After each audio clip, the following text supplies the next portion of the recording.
on, shorty? I got this one. I'm your boy Derrick, and it's time for the remix.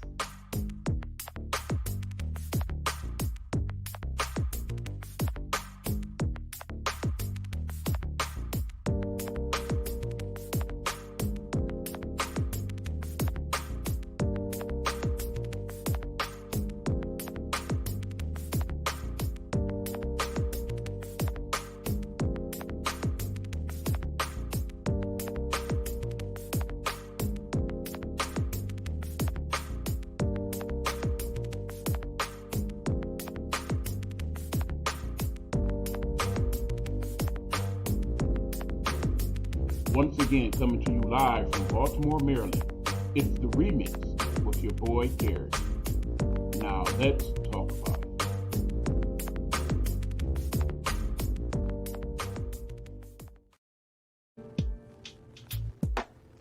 The views and opinions of your boy Derrick are those of the host and does not necessarily reflect that of the Nighthawk Network or the views and opinions of its associate members. Viewer and listening discretion is advised.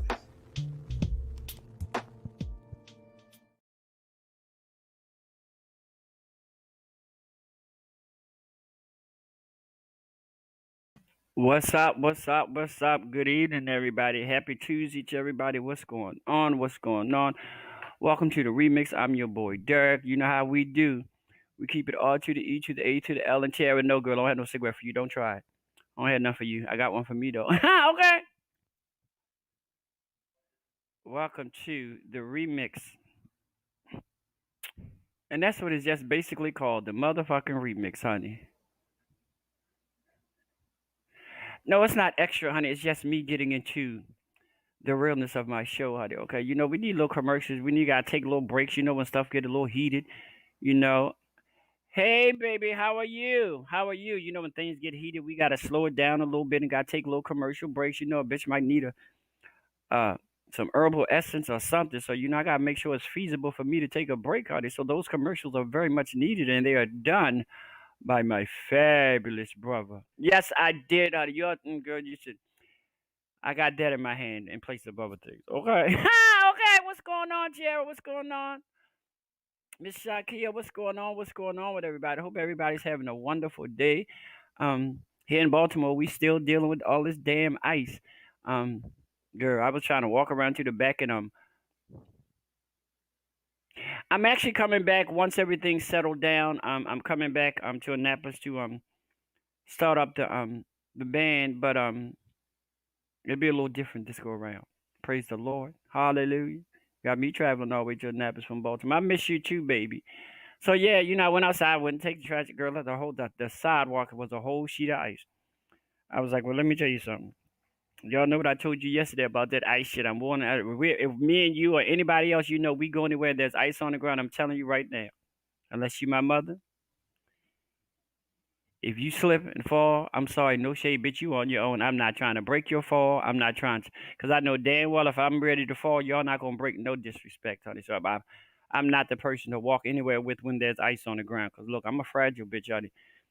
You'd be lucky if I help your ass up when you fall. No, I'm not. I'm not. No, we're not doing that, honey. Okay, we're not doing that. Oh. So what's going on in everybody's world? What's going on in Naptown? What's going on in Annapolis? What's going on in Glen Burnie? What's going on in goddamn Detroit, Michigan, honey? Oh yes, honey. I will let you know, honey. You're one of the more seasoned ones. Girl, I'm telling you right now, I love you to life, honey. But if we ever go anywhere and there's ice on the ground and you begin to fall, sorry, boo boo, I love you, but look, shit. At the end of the day, ain't no need of both of our asses falling, girl. If you gonna fall or he gonna fall or what, girl? Bye. I can't. I break your fall and I end up breaking it down. No, girl, I love you, but I can't do that. No, no, ma'am, no ham, no turkey. Mm-mm. Oh wow, that is awesome, Eric. It's 50 degrees. Everybody say hi to my little brother Eric from Detroit. He's also my associate producer here. He's also the host of Get Off My Lawn, which comes on Tuesday nights at 9 o'clock p.m. And he also does Well, that's what you better do, honey. If you fall, just play it off as one of the marching band routines, girl. Cause I ain't gonna lie to you. I ain't gonna lie to you. I can't help you. Mm-mm. And look, y'all, look, child. Ain't got nothing to do with my masculinity, who I am. None of that. Ain't got nothing to do with none of that. I'm just not breaking your fall, boo. Sorry. Sorry, not gonna do it. Yeah, girl. Girl. I'm not. I can't do it. I love all y'all, but honey, y'all. If I fall asleep, girl, please. Hello, Sammy. How are you, love? It's always a pleasure to see you via the World Wide Web or via in person or via text messaging or whatever. Girl, you know what? When this is over with, I'm gonna have this big old show. I don't know why I'm telling you because you don't never come nowhere, girl. You always say, girl, I'm not gonna do that. But anyway, we're gonna okay.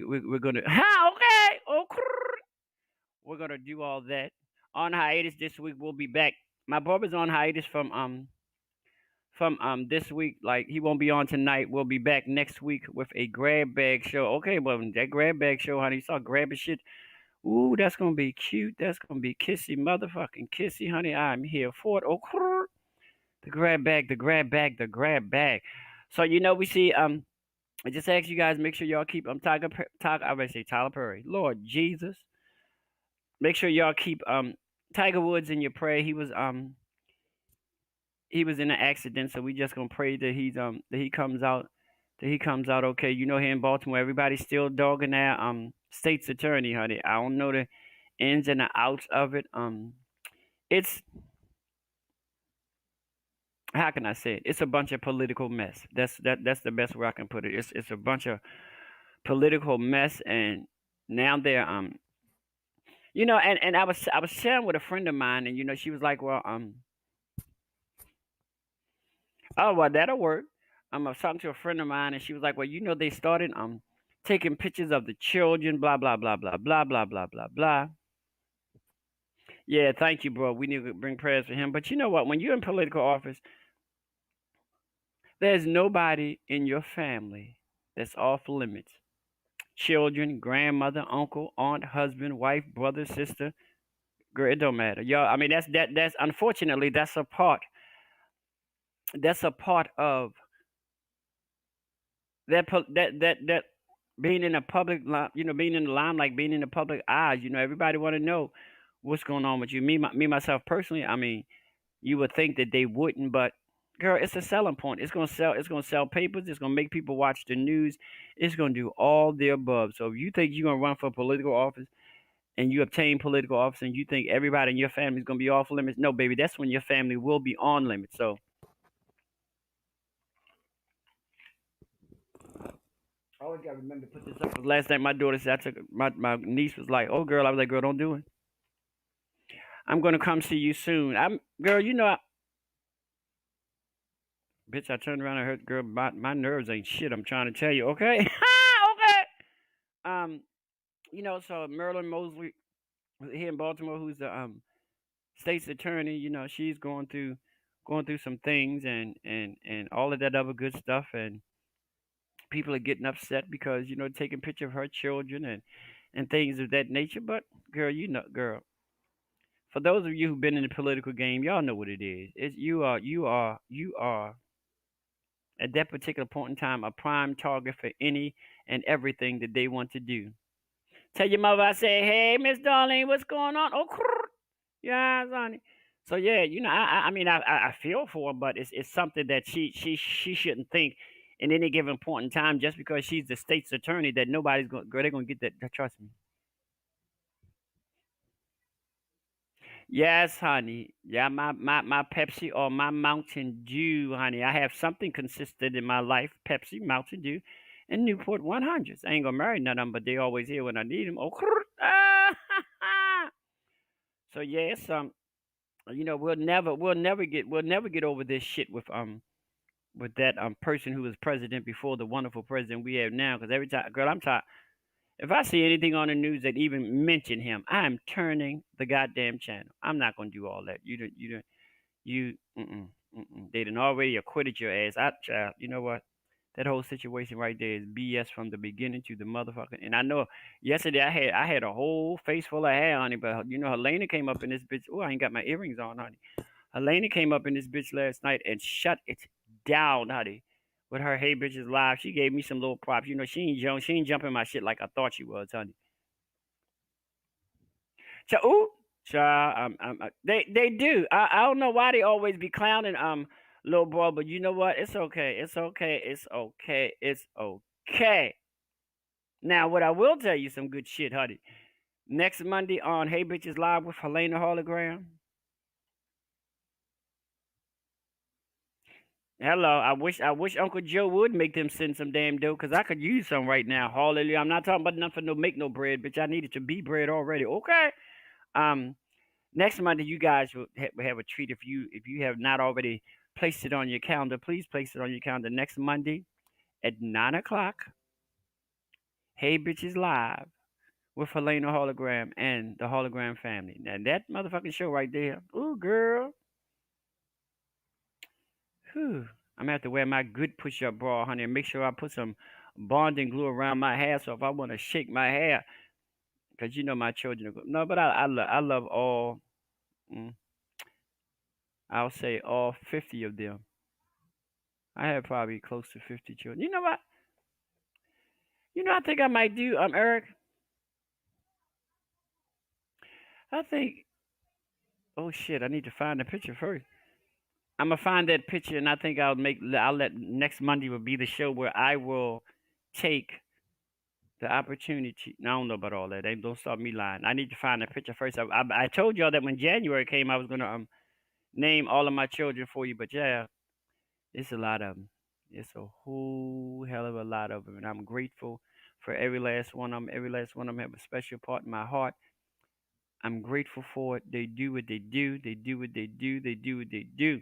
So this is what's going to happen. Check this out. Tonight we're going to talk about some shit. Yes, we are. We sure will. Okay. One of the topics that we're going to talk about right now. Then we're going to take a wonderful commercial break. And we're going to talk about. And the reason why we're going to take a commercial break is because I want you to get into the topic, understand the topic. I want you to have your thoughts on the topic, and the commercial break will give you the opportunity to just do that. I'm going to flash it across the screen. Okay, it's going to be flashed across the screen, flashed across the bottom of the screen, so you guys can take time to marinate. You know, let the topic marinate, honey. Let the topic marinate in your very, very, whatever you want to call it.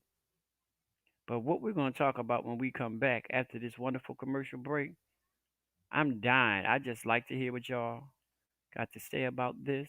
Check this out. This is what we're going to talk about. Now that's a good one. Ask yourself that question. I don't know, but guess what? We're going to get down to the nitty gritty when we come back to the remix with your boy, Derrick. Oh,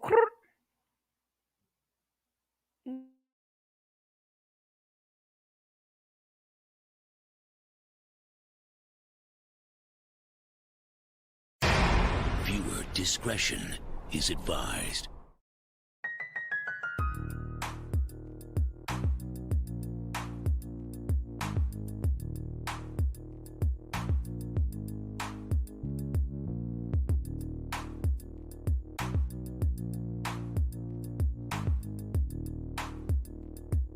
Behind the Blue Curtain, Saturdays at 11 a.m. Eastern.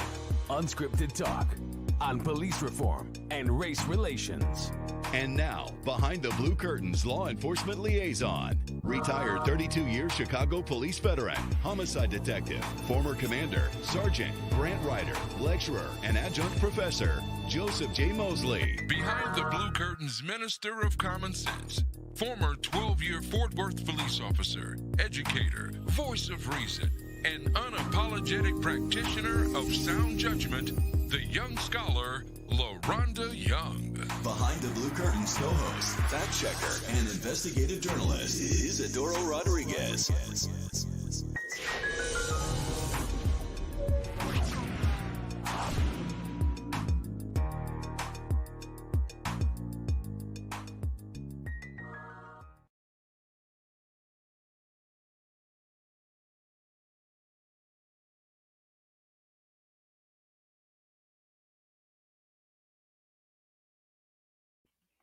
All right, welcome back to the remix. I'm your boy Derrick. What's up? What's up? What's up? What's going on, everybody?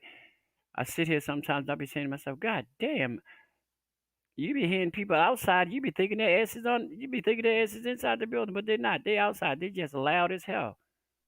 That's my neighbors for you. Hello, Miss Pat. What's going on? What's going on? Oh, say hi to Miss Pat. My brother said, Uncle Joe, make them send the dough. Okay.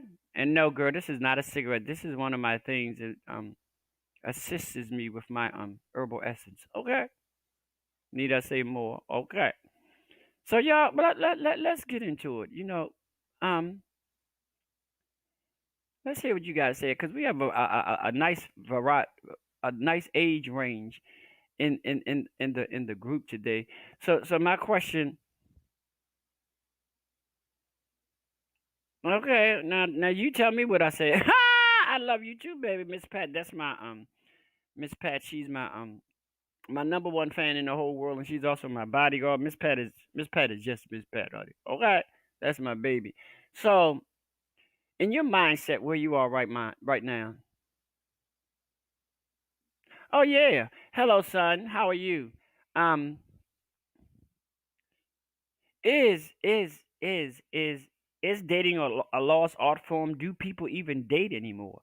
I mean, what is your views on that? Because there's different aspects of dating. There's there's dating exclusively, and then there's just dating where you're not exclusive to anybody. Um, oh yes, we had. Oh my God, last night was fabulous. We had a fashion guru up in the building, and then on Music Mondays we did name that the decade and a song, and it was really cute. It kind of like blew my mind because I didn't know I had so many people who come to my show that was that knowledgeable of music. But I got something for you next time, honey. Y'all ain't gonna be y'all will not be able to get me like that again. So come on, guys. What do you guys think? Do people even date anymore? Do you consider a hookup a date? I'm asking. Do you hooking up with somebody, blah blah blah blah blah. That little baby white plastic bag front door sort of action. I mean, do you guys really take time to think about dating, and if you are going to date, what are going to be some of your standards? What you will tolerate, what you won't tolerate? Or you just going? I don't know. I'm asking. What is to me? I think yeah. To me, it's kind of like really My brother said, "Yes, I love to go on a great date out on the town with no real intention, just having a good." And that's and see, Eric, I think since we're around the same age, we still have the dating mentality. And yeah, bitch, I ain't gonna lie to you. Sometimes I go on a date with the mentality that just I'm going on a date, gonna have a good time, we're gonna have fun, And then sometimes I go on a date and bitch, I'm trying to tell you how to sometimes I go on, but call them what you want to call. I call them booty call dates, whatever the fuck you want to call them. Getting dressed up and going somewhere special. It is. I mean, but that's something we used to do on the regular. But now it's like, yeah, well, I know you're a retired dog, cut you miss. But yeah, I like to get dressed up and go out. Unfortunately, Helene don't get to go on take dates because that bitch don't go on dates. But anyway, Derek will go. Go to a restaurant and my dates is not always outside of the house. I mean, I don't have no problem with having somebody come here and me cook a knock because a bitch ain't no joke, honey. I get in the kitchen, I can tear it down, honey. Oh, but I cannot. I can actually sit here and say to you guys and say that I cannot.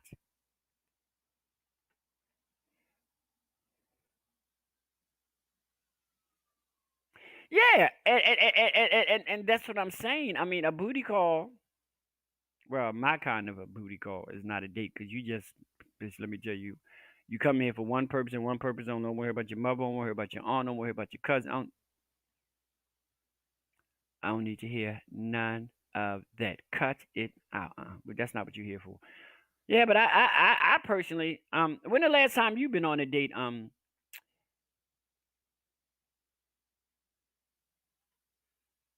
Yes, honey. If they like it, I got it, honey. When the last time you was on a date, Eric? I could not remember.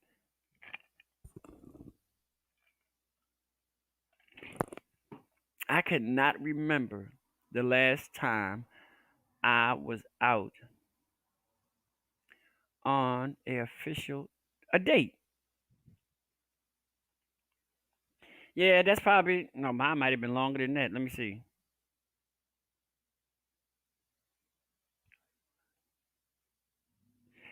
I'm gonna have to check. No, yeah, my ooh, child, that's sad, honey. Mine has been probably close.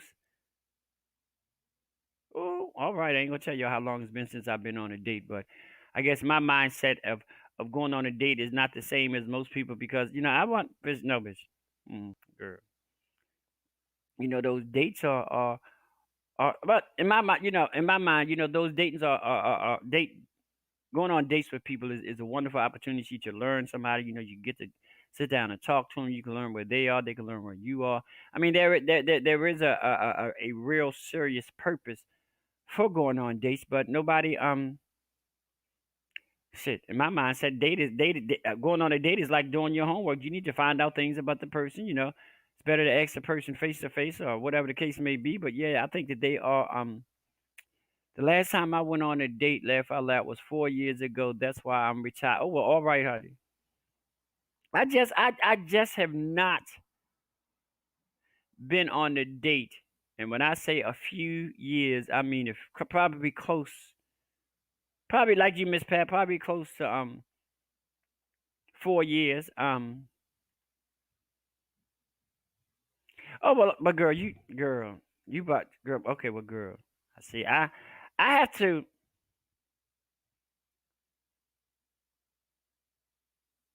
I have to think about a date, think about who I'm going with, and kind of like, I just can't. If John called me and say, "Let's go out," I'm like, "Girl, why?" Bitch, I'm trying to tell you, no, it's just not. It's just not that easy for me. I mean, to me, dates should not be um spontaneous. They can be. Now, don't get me wrong, they can be spontaneous, but I prefer a date that's more well planned out. We know what we're gonna do, and shit happens in the meantime, and shit changes, then that's fine. But I'm not. I'm a spontaneous person to a certain extent, but to me, going on a date is just not one of the spontaneous things that I do because if I go on a date, I got to get myself together. Um, well, and let me tell you something, honey. Oh, we ready to go to fuck here. Thank you, Eric, for that segue. Thank you for that segue. Thank you for that segue. Oh, okay, bitch. We ready. We're ready to go. There. Are you ready? All views and opinions are strictly mine, bitch. Ain't nobody else's but mine. No, and I think the pandemic has um for those who are still dating. Hello, Roderick. For those who dated before the pandemic came about, I'm quite sure that the pandemic put a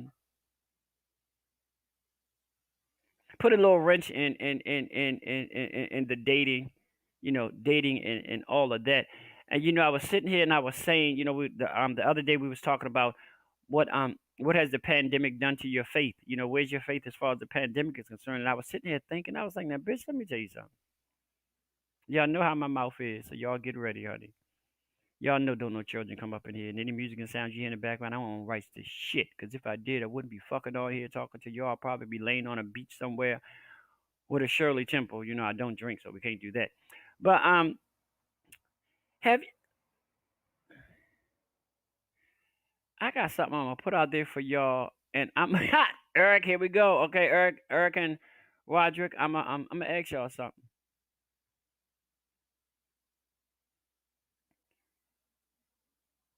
How do you think? I mean, just asking because I'm not. I don't know if I don't know anybody like this, but I'm thinking. Just imagine.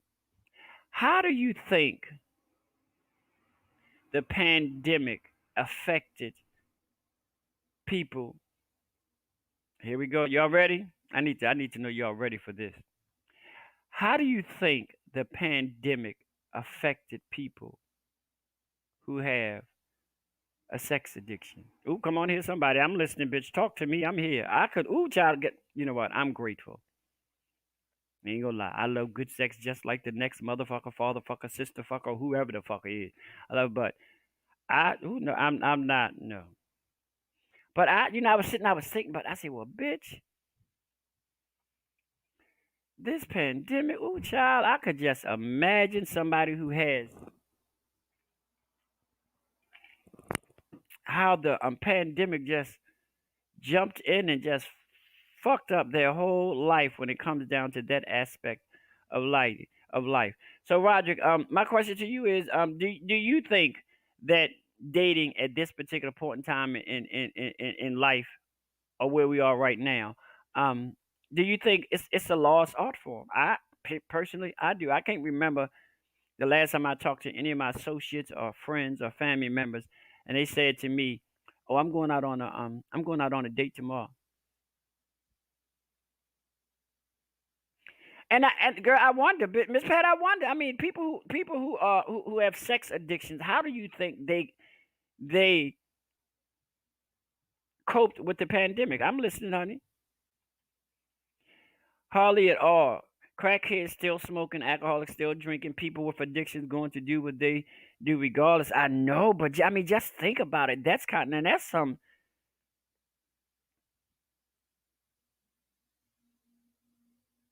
Yeah, but see, you know what? Look, I mean, listen, bitch, listen, honey. You can smoke alcohol by yourself. I say you can smoke alcohol by yourself. Ain't that the dumbest shit you ever heard in your life? Don't come for me. You could smoke crack by yourself. You can drink by yourself. But honey, if you got, I don't know. See, I'm not gonna get into all that. Y'all not gonna get me together. But I'm like, but if you have a sex addiction, that's kind of something that you really, really, really can't do by yourself. So I would love to do a survey. Okay. You'd be like, girl, how was you? I mean, what is it? I mean, um, I do believe that I will say to myself, I do think that a lot of them may have made up in their mind, but I need to get this and blah blah blah blah blah. Now, if you have a sex addiction and you have a partner and they have a sex addiction, then bitch, you good to go.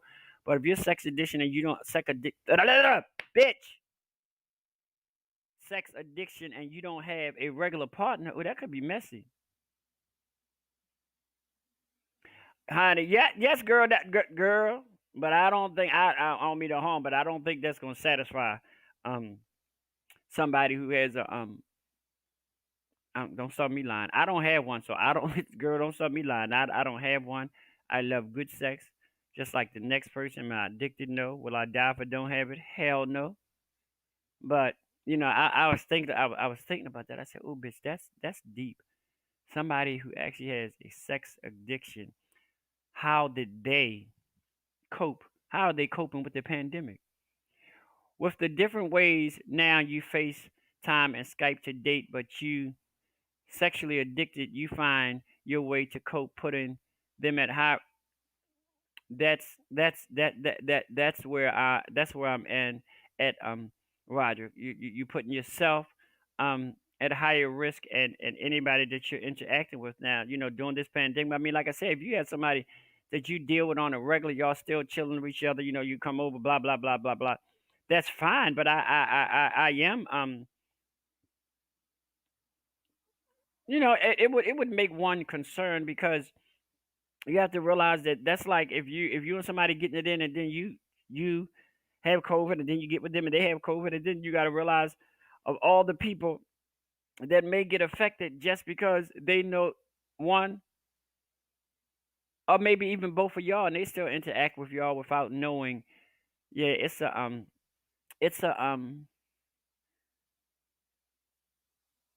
yeah. I mean, but how? I mean, how would you cope? I mean, like I said, I don't have a sex addiction because I don't know. I don't know if they have a sex addiction. Bitch, this mouth of mine is doing too many motherfucking things. How do you? Oh, the fuck is going? Okay. Um, if somebody has a sex addiction, will jerking off suffice? I'm listening. I don't know. I don't have a sex addiction. I never had a sex addiction. I don't, I mean, I know somebody's addicted to crack. That's all they want is crack. I don't think they're gonna smoke a cigarette and think that cigarette is gonna take the place of the crack. Girl, no, it's not, honey. Good answer, but it ain't gonna work, honey. So I'm like, I don't know. Right, but see, it's and when let me tell you something. When this pandemic came around, this country was not ready for shit. This country was not ready for the sugar, the honey, or the motherfucking iced tea, honey. We was just like chickens with our heads cut off. Everybody just running around. What? And then Roderick made a good point. I mean, you can technically go on a date via FaceTime and or Skype, but I don't know if many people. I mean, I've seen little commercials where people were Skyping people and they were talking hi, but I don't. But Miss Pat got it, Sylvia. That's my baby. Fuck that. I'm scared of that. They would have to live with me.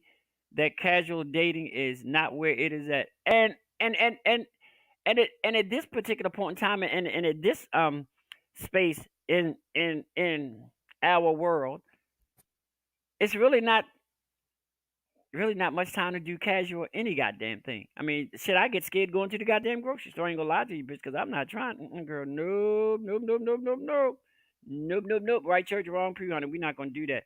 But I would like to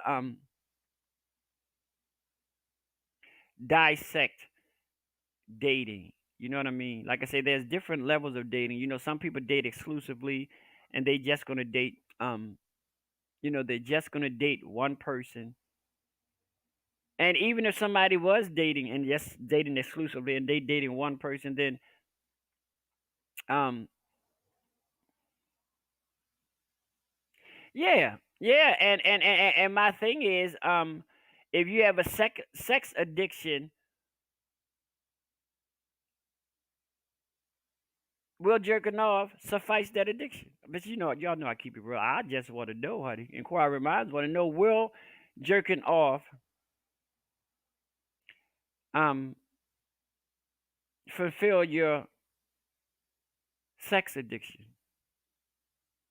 I don't have no addiction, honey.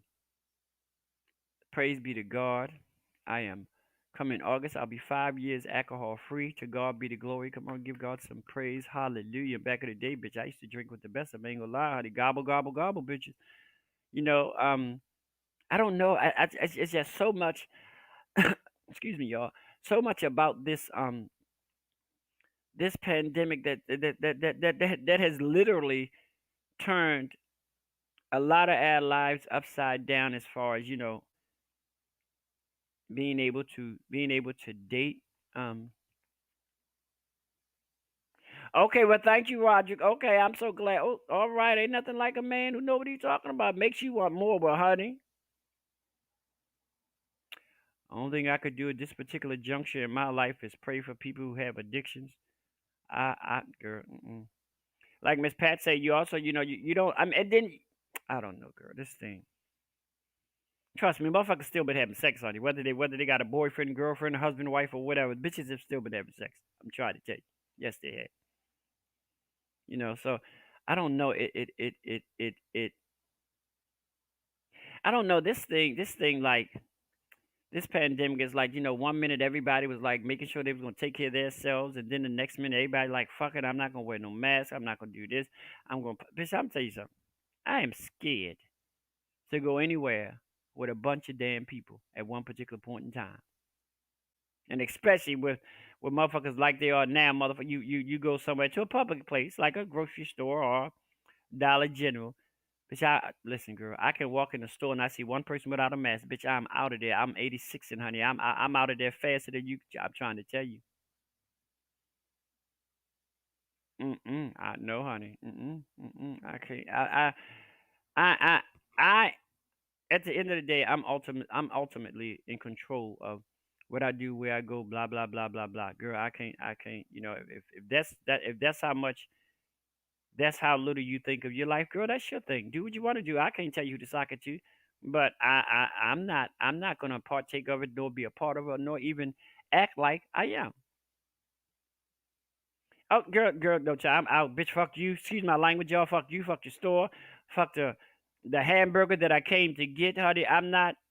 Even eat. Let me clarify this, honey. Even with my mask on, I'm not walking in no girl. I'm not walking around a bunch of people that I've never seen before, probably never see again in my goddamn life. And you just sitting here just being cute and nonchalant, like bitch, I'm here. I'm like, girl, I know you are. Yeah, you here. Yes, you are, honey. No, no mask. I'm out. And I hope the rest of you guys mindset. So, Roger, I mean, how are I pray for you on a daily. How is everything um going for you? Because everybody, let's give Roderick a, a round of applause because I mean, I applaud you. You on the front line. Bitch, let me tell you something. I'm gonna tell you this right now. Can't trust it. Can't trust it. Can't trust it. Can't trust it. And Roderick, I'm gonna tell you like this, honey. If I was ever anybody's nurse, CNA, GNA, med tech, whatever the fuck, child, when Miss Pandemic swung through here, bitch, I would have swung out of here. I would say, excuse me, y'all, I love y'all, but I quit. Mm-mm. Mm-mm. No, Rod, I thank you. Thank you for all that you do. You are true. You are a true man to your job. I will tell you, you are a better man than me. Cause I'm not gonna lie. Cause bitch, if I was a nurse and this shit came through, I say, bitch, I ain't going home, but I'm getting the fuck up out of here. I mean, the rest of you probably. I mean, we of course know that Roderick thinks another way because he's on the front line. But bitch, I'm not that one. Mm-mm. Girl, I've been a quit. Yeah, he is the real MVP. He is the one that keeps things. I most definitely pray for you guys. I'm grateful that you do what you do, and that's what, bitch. Bitch, they would say, Helena, COVID is here. I said, okay, bitch, I quit. Not at all. I was working in Las Vegas, Nevada as RN left here. Went to Texas for 2 months for a COVID assignment, and now I'm back in Las Vegas. Okay, well, Helena gonna come to Las Vegas when all this stuff is over with and try to get herself on a gig, honey. But I can't. No, and then because Eric had a young lady, um, that was on his show that was like, how can I say it? I don't want in this day and time, you always try to be politically correct and all that bullshit. But Eric had somebody on his show, but that was like a traveling RN. Bitch, I couldn't do all that. Mm-mm. Mm-mm. First of all, I wouldn't even want to stay in the goddamn hospital that I'm working at, let alone go somewhere and go somewhere else that I don't know. Girl, Roderick, I applaud you. If I could, I would give you a whole body massage, but honey, I can't do it. I can't. Bitch, I run from Rona as quick as I can. Bitch, girl, no, we not doing. We not at all. Sorry, right church, wrong crew. Oh no, honey, I could do. Girl, I wouldn't have got. I would have not got no frequent miles on my motherfucking um my flying. No, girl, no. And don't get me wrong. Yeah, but I don't know. I'm just. Mm. Well, I'm grateful that nothing. Um. I'm grateful that you're still here. I know the month, bitch. Honey, I'm sorry. I would have been like, and I'm glad. I'm glad that they actually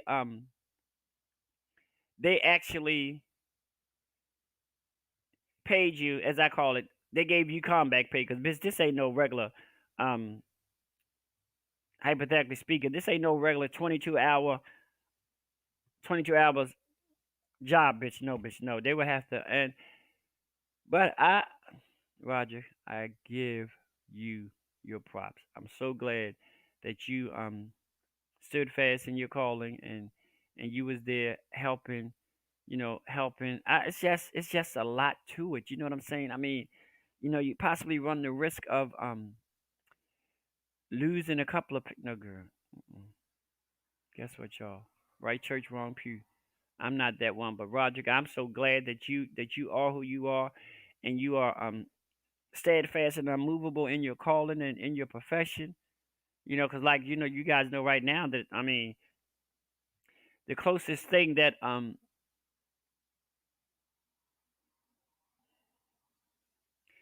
I've been a nurse for over 30, but yeah, I'll give you. Let's give him his props for being a nurse for over 30 years. But have you, in your 30 years, ever faced anything like this? Wait a minute, 80, 90, 2000. Well, maybe. But in your 30 years, have you ever faced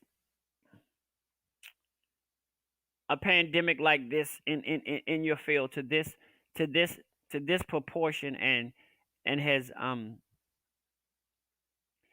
taken so many people out of here? Have you ever in your 30 years, I'm actually trying to sit here and I'm trying to think and I'm trying to calculate 80, 90. Well, yeah, you have because if you've been a nurse for 30 years, then that means you were um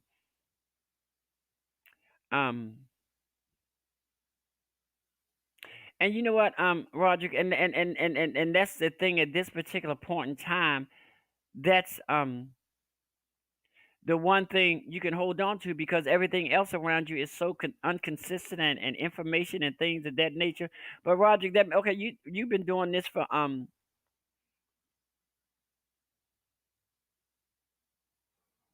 right, and that's what I was ready to say. Well, you were for 30 years, then you were a part of um when the HIV came about, and I and when that first came about, that was a bitch. I ain't gonna lie. I yeah, that was well, we won't talk about that right now anyway. But yeah, that and I don't and well, I don't know the reasoning behind when HIV came out, they didn't consider it a pandemic. My mind goes places. And I'm trying to think, but that when HIV first came about and stuck out its ugly head, that took a lot of people out here, and you were still doing your thing then. I mean that's kind of why in a way kind of like this because when HIV first came out, ain't nobody know shit. They had so many different names for it. It was called the grid, then it was called the gay man's cancer, then it was called this, and then it was called that. Then motherfuckers realized that um HIV wasn't as prejudiced as the fuck they thought it was, and she was knocking on any and everybody's motherfucking door. You know, um, I think that's when we as society begin to pay attention and realize, guess what, yo, they're straight up bona fide bisexual motherfuckers out here. You know, right? And see that's what I was thinking, Roger. But I didn't want to go there. But the reason why they didn't consider it a pandemic because it wasn't affecting everybody as a whole. It was only quote unquote affecting the LBG, the alphabet children. Because honey, they didn't add so many goddamn letters to this thing, bitch. I think I'm ready to start from A and go all the way to fucking Z, and I'll find those letters behind LBGTQ. So you know, I don't know. That thing. Um, it took a while before people realized that guess what, this shit is not just a gay thing. You know, a lot of DL men, bisexual men, you know, was playing the game unbeknownst to their girlfriends or whatever the case may be. Because at one point in time, oh here we go, here go my baby, here we go, my baby. 500,000 Americans are dead within a year. What does this say about our medical community experts? They are still practicing. They are practicing playing God at the expense of human beings. And you know what, Mish? You better not do that, honey. You better. And we're gonna hold it. And we're gonna hold it right there. That's my little Big Brother Brister. Um, and you know, and then they get into the thing with they're battling over medical, and then they're battling over science, and you know what, girl, this thing is at a place right now that nobody knows what. So that means that thing. Yeah, a half a million Americans are dead within a year. Now, research department, this is a crazy question I want to ask. Whatever, have we ever had a pandemic in this country where we lost those many people within a year? Now, that's a good motherfucking question. Where's my damn tablet? I'm gonna find the fuck out tonight. So that, I mean, I mean, it's like the medical field don't know shit. They battling with the scientists. Everybody's battling with everybody else's goddamn health. And I'm like sitting here saying, how do you prepare yourself to move forward with something when there's so much? Okay, thank you. Spanish flu. Yeah, Spanish flu 1919. 19. That's a long goddamn time ago. Ooh, Spanish flu in 1919. Oh, child, 1919. I might play that number tomorrow. It might bring us some money. Nighthawk never gonna play numbers, but I might play that bitch tomorrow. 19, motherfucking 19. So it's like,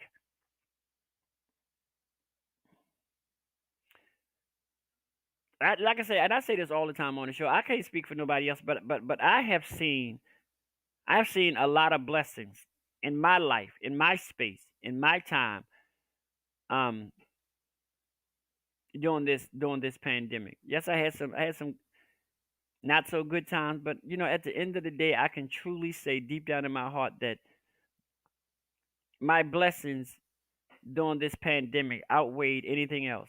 At the end of the day, yes, I'm not gonna say that mine was perfect. I'm not gonna say I didn't lose anybody. Blah blah blah blah blah. But I can say that my blessings outweighed um the bad side. So I got a chance to meet people like Roderick, Eric, and Demetrius, and well, I already knew Miss Pat. I knew Miss Pat for like 900 years, and we both only 21. So I don't know how the fuck we managed that, honey. Still slim in the waist and cute in the motherfucking face. Oh, but guys, back to the dating thing. I got a question for you guys. Do you think social media social media was helpful to the dating scene, or was it a hindrance to the dating scene? Because you guys know that you have a lot of the date apps. And I tell people all the time, what, Chad? No lie, y'all know we keep it R to the E to the A to the motherfucking element. I've probably pulled when I was dating, because like I said, I ain't dating like 5 years. But I think sometimes it's easy. Well, and regardless of your sexual preference, I think sometimes it's easier to pull a date. Woo! 675,000 people died in the U.S. over the Spanish motherfucking flu. That's a lot of people. Do you hear what I'm saying to you? That's a whole lot of goddamn people in 1919. The fuck did they bury all them people? So do you guys think that social media is a hindrance or a help meet as far as Okay, Eric said he think it's a hindrance. What do you think, Meech? Do you think and Roderick and Miss Pat, do y'all think social media is is is is is there can help you with your dating needs, wants, and desires, or do you think it's a hindrance? Cause don't nobody, bitch, girl. Let me tell you something. Back in the day, before all this shit came about, I should go out. I should go to clubs. I should write my little number down before I got to the club. put it on a little piece of paper, put it in my pocket. If I ran across somebody, they say, "Give me your number." But you know we was doing a matchbook thing back then. Sure did. But I don't think people. I think now. I don't think people even know how to ask somebody out on a date. And if they do, are they really going on a date? What does your Oh, now see, I can't. See, I'm not. See, nope, nope. Mm-mm. Mm-mm. Mm-mm. No, see, no, no. Mm-mm. You have, you have taken away the last bit of dignity that my loved one or a family member is gonna have, and you just gonna throw them in the grave with 50, 60, 70 of them. Yo, bitch, I wish the fuck you would. Mm-mm. No, but I mean, guess there wasn't much you can do back then because people was probably dying at such a quick rate. Yeah, I know. Social media. Yeah, I think it can be a big hindrance because I know damn well you probably could pull more dates off fucking Facebook than you can A for A. I.e. example. No, girl, I could. Child, let me tell you something. I get so goddamn tired of these men hit me up on Facebook and I say, listen, boo, thanks for the liking and the liking and the liking. But guess what, yo? I'm a whole nigga. I'm a man. I am not a woman. What you see is not. Trust me, what I tell you. What you see is not the fuck what you gonna get. Trust me, what I tell you. Okay.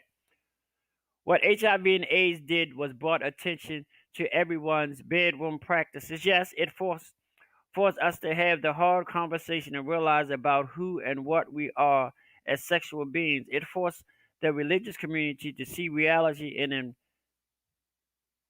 abstinent only world. Yeah, yeah, but when H when and you know what, and me and I'm gonna pick it and I'm gonna tell you that, but you know what, it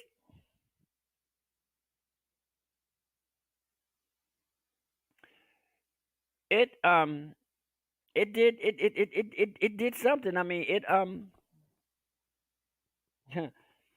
unfortunately, it called some people out. Well, honey, let me tell you something. There ain't nothing from now until the time God comes back and call all of us home. There ain't nothing. There's nothing over. There would no abstinence. Child, no, abstinence only. Child, I'm sorry. Mm-mm. I'm not going. No, you go right on in there. Abstinence what? No, Gerald. Hinder is mostly because remember people judging the book, but not. That's it. And then you know what? And then you got to ask yourself, Roderick. In this book that I'm reading about you, how much of it is real, and how much is it made up? Because social media, everybody put on the social media is like a goddamn resume back in the day. Everybody fucking stacked their resume with shit that they did not do, they did not know, they did not have. And social media is the same way. Bitches be stacking their profiles, talking about this, talking about that, and you meet them and they ain't nothing. No, girl. Uh-uh. Now, if you're blessed to find somebody that's totally real on social media, it's gonna be right up, gonna be right up front about what they are, who they want, what they want, blah blah blah blah blah.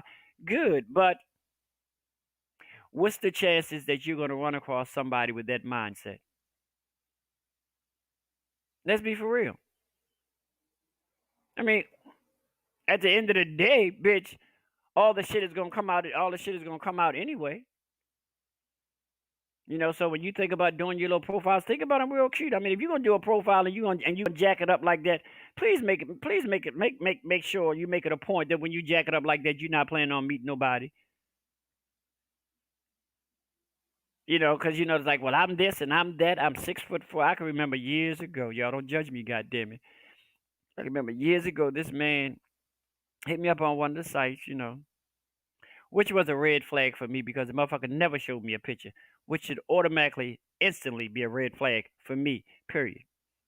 Profile, 5'7", 140. Okay, that's cool. Not. I'm a slim motherfucker. That's cool. But when dude came to the door,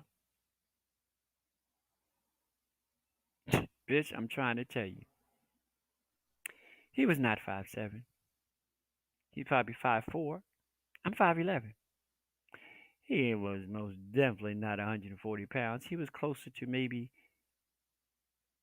180 to 200 pounds.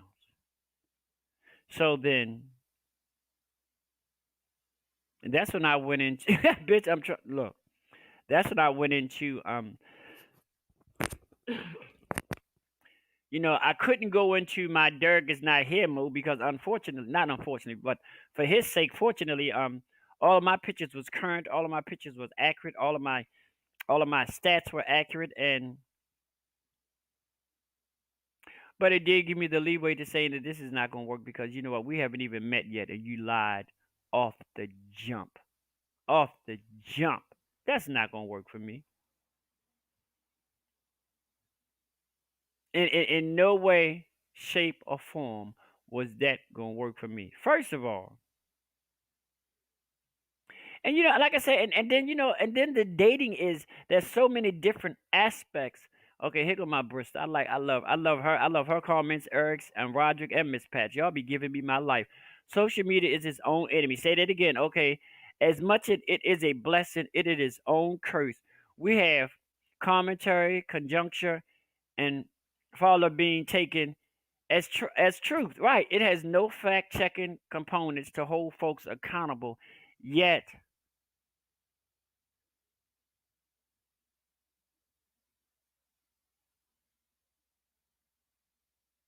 set on bullshit yeah, but I just and this has been going on um for a minute even before social media got there because those of us who are old enough back in the day before there was well, pages out, but back in the day before there was Facebook, before there was Black Planet, before there was MySpace, before there was all of those social medias avenues. A lot of us I ain't gonna say a lot of us, I'm gonna say me. I did a lot of my dating through personal ads in the gay papers and calling the 1-800 lines, and they weren't no they were no different because a lot of motherfuckers on there when you called them, we was doing regular phones. It wasn't even cell phones then, so even back then, it was like you took a risk because what with a lot of those gay papers and things like that that did the ads, it wasn't like nobody ever put a damn picture up in there, so you was just like um set up. I mean, it's like I'd asked the question. I found out through the grapevine that Pornhub has been accused of having a lot, quite a few underage videos on their site.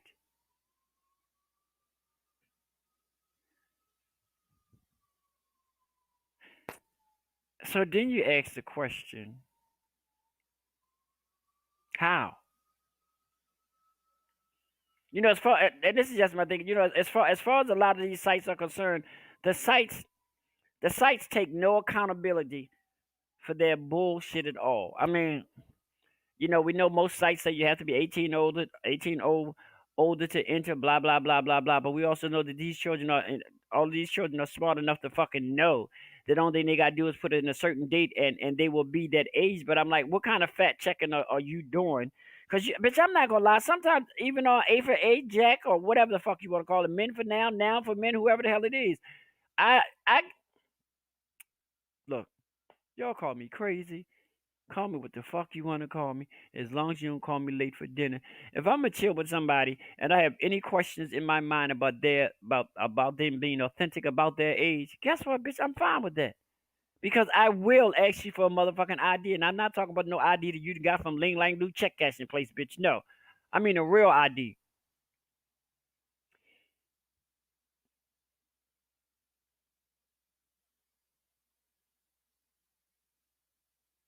Oh, cue up the honeycomb. Yes, yes, yes, and that's what it was for me. in that time. I was doing everything via the papers who we had a chat line here called the Baltimore Raven. So that was, I mean, the best thing you could get out of that was possibly be able to talk to the person in person, or whatever the case, talk to the person via the phone. But it's like, I mean, even with all those sites like that, it's like there's a possibility that you will meet somebody who is really, really, really, really real about their shit. And then there's a possibility, a greater possibility, that you're gonna meet a bunch of goddamn people who pisses me off when they put those wonderful 3 letters on their profile. Um, LTR, long term relationship. And I really think that some people put that on there because they think that's the thing that's gonna grab somebody's attention. But I have little feelers out for men who are just like that. Because first of all, I know you're not reading my profile, because my profile tell you I'm not dealing with nobody that's more than 25 miles away. So you come up in my goddamn inbox, excuse my language, and bitch, you live all the way in Ghana. What the fuck am I gonna do with you? First of all, I'm not sending you no money. Second of all, bitch, I'm not marrying you. Third of all, motherfucker, you didn't even read my profile, because if you read my profile, you wouldn't even send me a smile, a like, a dyke, a fike, or nothing. You would have went on to the next person. But I noticed that on a lot of these social media sites, it's a lot of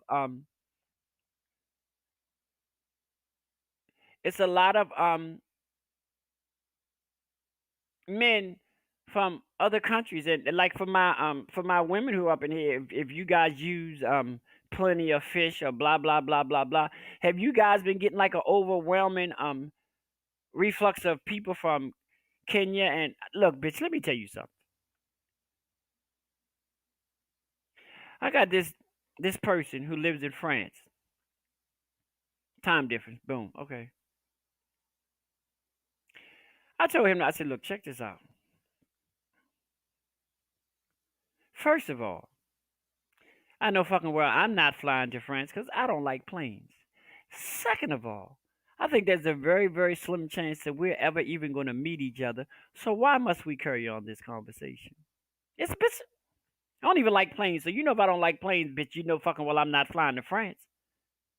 And then I think a lot of it has got to the point, especially for me being a gay male, a lot of these people from other countries, they're thinking in their mind, well, these motherfuckers, men can marry men now. So, bitch, I'm not marrying you. For what? Girl, no. Mm-mm. I got a dowry. Fuck your dowry. No, girl, I'm not doing all that. I'm not doing all that. No, girl. How are you looking for a long-term, come on here, Meech. How are you looking for a long-term relationship, yet you got ass and dick pics up that says nothing about long-term anything but fucking? Stop lying and be on.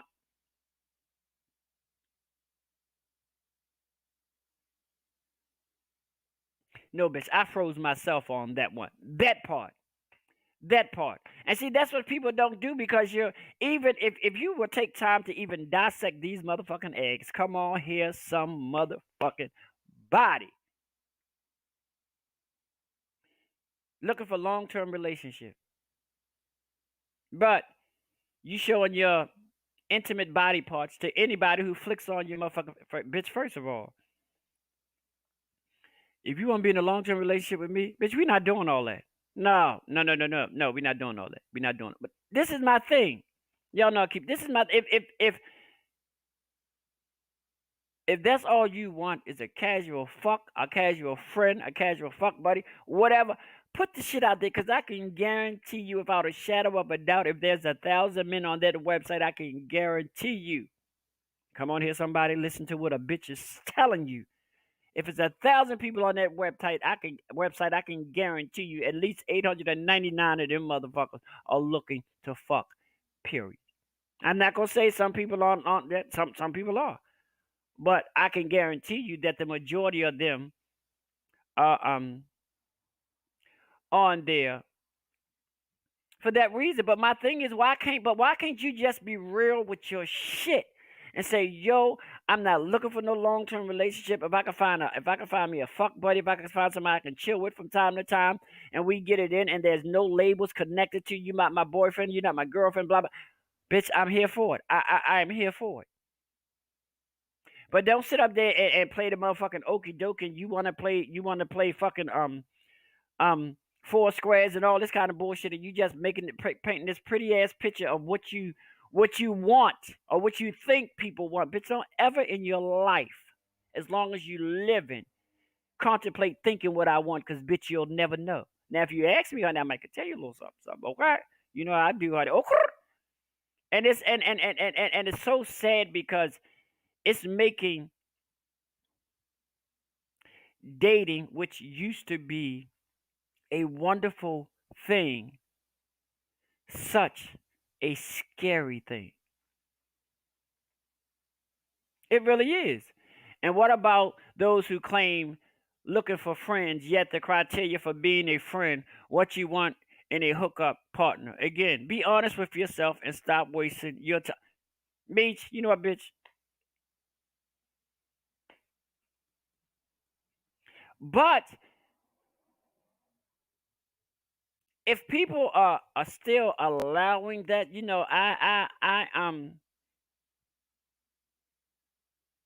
I'm not. I can't speak for nobody else. I know for a fact that when I love hard. So my thing is, for me to get in a LTR, for me to get in a long term relationship, it most definitely is going to take more than just us having motherfucking tea and crumpets, honey. I'm sorry. It's going to be a little bit more than us just drinking Mountain Dew and motherfucking Pepsi. So I don't. And what about you? But and Meech, you also got to realize, and those of us who are a little bit older, you have to realize, in this day and time, come on here, somebody. I'm gonna teach you something real quick. Now listen to me. I'm gonna teach you something. You have to realize that at this day and time, things have changed so much. And Meech, fucking well, when we was growing up, coming over somebody's house to chill was meant exactly that. CHILL. There was nothing before chill. There was nothing after chill. Bitch, that's all we were gonna do is chill. But now, my wonderful people on the remix with your boy Derrick, what does chill mean now? Come on, talk to me. I'm old school. I'm an old bitch. If you say chill to me, bitch, that means we gonna sit up here and watch a Netflix. We might smoke a couple of or whatever. That's my kind of chill. And even in this day and time, come on here, somebody, a bitch is gonna teach you something tonight. Even in this day and time, if somebody say to me, "You want to chill?" You know the first questions come out of my mouth. How do you chill? What's your definition of chill? And once you tell me that, I'll let you know if it's feasible for me and you to chill. But I guess I'm not.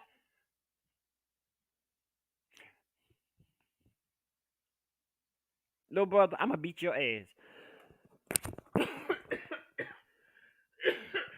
Y'all give me a second right now. I'm about ready to come for his ass. This is my little big brother.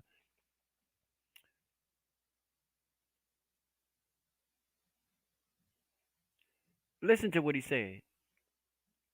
And y'all know. And that's what I'm saying, Miss Jackie. That's what I'm saying, Eric. That's what I'm saying, Marion. That's what I'm saying, Latoya. That's what I'm saying, Eric. Chill is now synonymous with fucking. Period. Now we know back then, chilling was actually that, chilling. And I'm like, but I'm am I a bad person because I know my mindset at this particular point in time and juncture, um,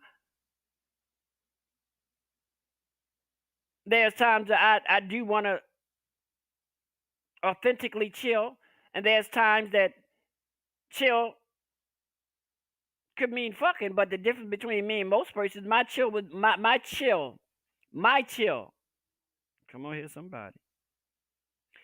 My chill would be known to you of what do I consist of in chilling. Let me tell you something, bitch. Bitch, let me tell y'all something. Y'all know I keep it real. I'm just as transparent as a motherfucking piece of fucking saran wrap.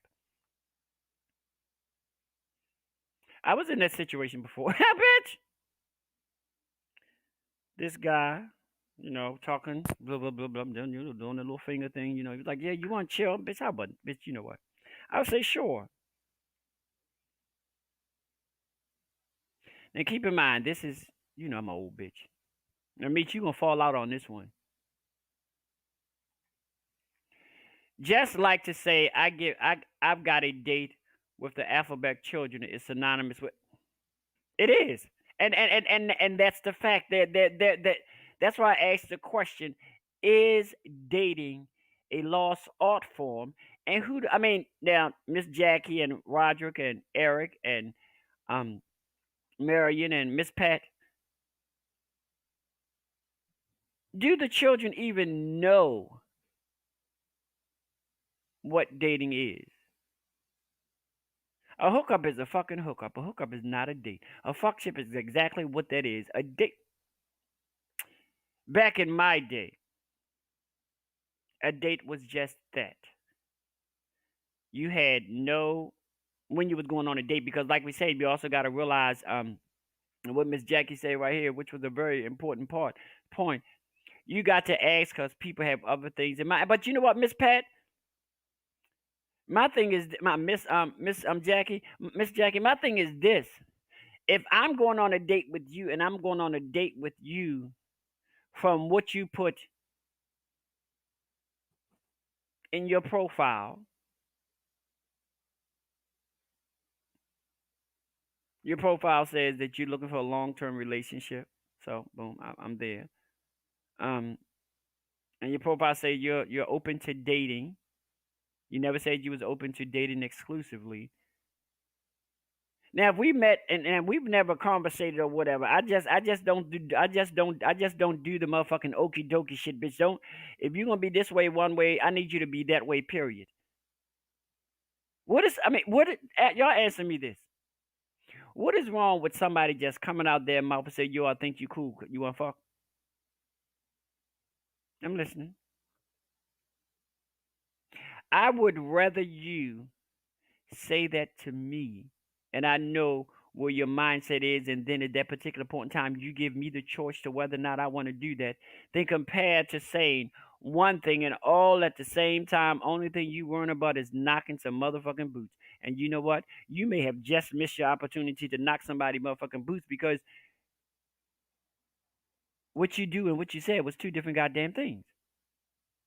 I mean, it's wild, guys. I mean, it is like so fucking wild because even down to dating, dating has different levels. You have some people who would date exclusively. Cool, I'm with that. If that's what you're gonna do, do. And then you have some people who just date and they're not dating exclusively. I'm cool with that too. You know what I'm saying? As long as I know where we are. Don't hand me that I'm dating exclusively shit and you don't know what exclusive means. Girl, guess what? Would I like one day to get married? Yeah. Would I like to put up with bullshit in order to get married? No. And the sad thing about this whole thing, and the sad thing about this, it's not even the younger ones who pull all this bullshit off. It's some of the older seasoned alphabet children. I got a date. Right. Means it is. I got girl, I had a date last night, or I got a date, and then my thing is on these goddamn. Oh, come on here, somebody. I'm gonna teach y'all some shit up in here tonight. I'm trying to figure out on where I go. I'm trying to figure out how in the hell all of a sudden we got all these goddamn masseurs, and I know how to do deep tissue massage, and I know how to do this. Bitch, you know what? Call me crazy, call me the fuck what you want. You know how to do all that, motherfucker. I need to see some credentials. Yeah, I need, bitch. I know for a fact that if you've been blessed to learn how to do deep tissue massaging and all that kind of shit, bitch, you ain't learned that overnight. But that's your roundabout, and that's the new age way of people saying that they are mature, just in a roundabout way. It's short of them saying that they are prostitute. And you say, well, bitch, why did you say that? Because, bitch, first of all, if you're gonna say that you're a mature, why do you have in your ad, I do nude massages? Bitch, what the fuck? Do what? Girl. You a mature, bitch. I need to see your papers. I need to see where you went and where you learn how to do deep tissue massaging. I need to see all of that.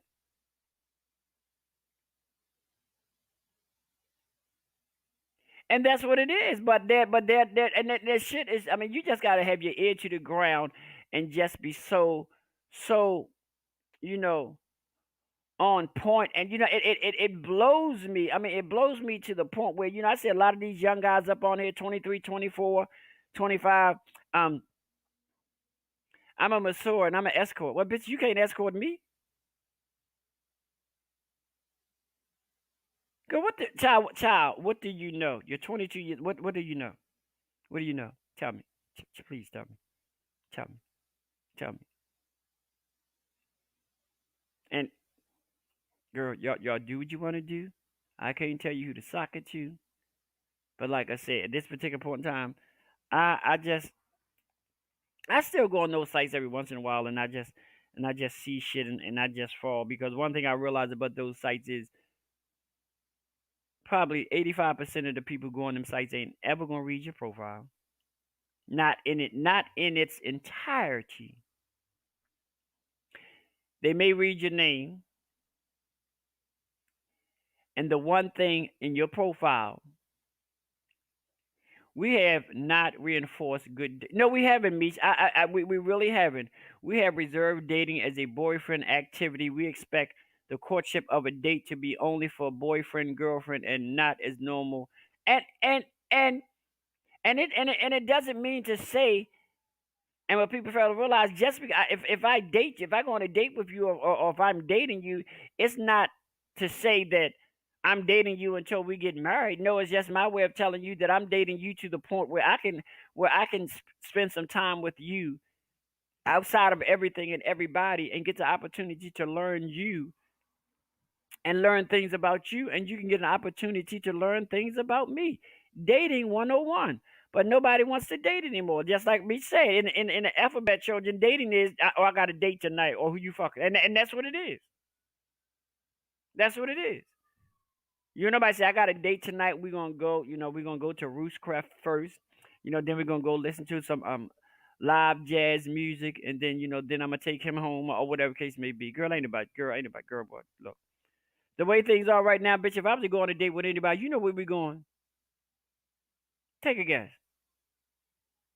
Bitch, we going to McDonald's, and we're going to fuck up the dollar menu. Okay, yeah. Because I'm not spending all my time, money, and effort on your ass and taking you somewhere. And, Now, if you want to go to Roostcraft, we can go there. You going to pay for it. But don't nobody do that no more, used to say a long time ago, and I can say in 2021, honey, chivalry is D to the E to the A to the motherfucking D. Dead as a motherfucking doorknob. People, I mean, and I'm old school, so dating for me is coming to somebody's house with a bottle of wine and some flowers, or because back in that day, Meech, it was considered very rude and disrespectful that you come to somebody's house to take them on a date and you come empty handed. I wouldn't give a fuck if you brought a loaf of bread. Here goes some bread you get. But no, now, mm. Nobody even go on movie dates anymore. Because Meech, back in the day, a lot of ad dates came from going to a Janet Jackson concert, or going to see those sort of things, or going to the theater and going to to the theater and see something, or back what I was saying. Back then we ad dates would consist of us showing our gifts as far as how we fuck up the kitchen. I got a good little dinner for you. We're gonna come here. We're gonna chill. We're gonna maybe watch the first two seasons or give me a break or whatever. You know, and during that time you had dates in your home, and that's what exactly what they were. Everybody knew what they were. Nobody came in there with the false pretense. Oh well, we going for a date at his house. We gonna fuck. No nigga. Let me tell you something. If you come into my house and I tell you we gonna eat, that's what we gonna do. If you go to my house and I tell you we're gonna eat and fuck, then that's what we're gonna do. There's no middle ground with me when it comes to dating, because that's like just like me said. If I would go to any of my children or any of my nieces and nephews, say I'm going on a date first, and they say, "Well, oh auntie, who you fucking? Oh girl, how can we as society take something as, I'll say, pure for lack of a better word, dating, and turn it that, but they need to change. They need to change it from dating. Say, hey girl, who you dicking tonight? Or you pussying tonight? That's what dating is now. And don't forget how much money you're gonna spend on me. That's what dating has become. And bottoms are always looking for the tops to pay for everything.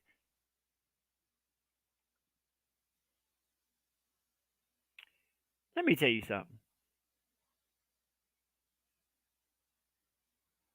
And maybe I'm old school and maybe I'm crazy as hell, but I was always taught, unless, first of all, when somebody asks you, do you want to go on a date, then to me that's automatically their way of saying that they're gonna pay for the date, unless they say we going what you call that damn thing, where you go and you pay. Bitch, I went on a date. This guy hit me up and say, would you like to go to lunch? Blah blah. I said okay, but let me tell you what an old bitch did. I said okay, we going to lunch. We ordered our food. Sit down, we talk a little bit. Boom, boom, boom, boom. Hey, how you doing? Blah blah blah blah blah. Bitch, yeah, Dutch. He never mentioned that. Bitch, when the waiter comes back to the table, do you say, oh, can we have separate checks? I said, bitch, you know what? I said, you know the fuck what? Said saying this to myself. I'm so grateful that a lot of things that my parents taught me, I still keep it near and dear to my heart today. Bitch, I'm old school. If you invited me out to eat and you didn't say we were going Dutch, bitch, what the fuck is wrong with this picture? And I'm grateful that, at that particular point in time, I did have a couple of dollars in my pocket because I didn't know. But, my mindset was that, I'm going on a date and I mean, he's going to lunch and bitch. When that man said to that waiter, can we have separate checks, bitch, I could have fell out my chair. I'm not going to lie. I'm not going to lie. And Meet, you're right. Now it's like the bottoms are like the gold diggers. People, have a mindset that the more money you spend on me, the more you love me. Well, bitch, if that's what you thinking, you go ahead and do that one right there. You just go ahead and do that one right there. I know motherfuckers who get money spent on them almost all day, every motherfucking day, and they have no relationship with their significant other at all. Their relationship is simply a relationship of convenience. Okay, they do their thing. They do. That's not me. If I'm gonna be in a relationship with you, I'm gonna be in a relationship with you. You want to do threesomes and foursomes and all that kind of shit. I mean, that's fine with you, but I personally don't interact in that aspect of my sexual freakiness when I'm in a relationship. When I'm single, bitch, bitch, when I'm single, I'm here for it, bitch. I got you. I got you. Okay, I got you, bitch. Yeah, I'm single. I got you. But no, I don't. I don't. I think people defiles the sanctity of marriage when you begin to get married and then you start doing your extra, do all that extra shit before you get married, do all that other stuff, get this person.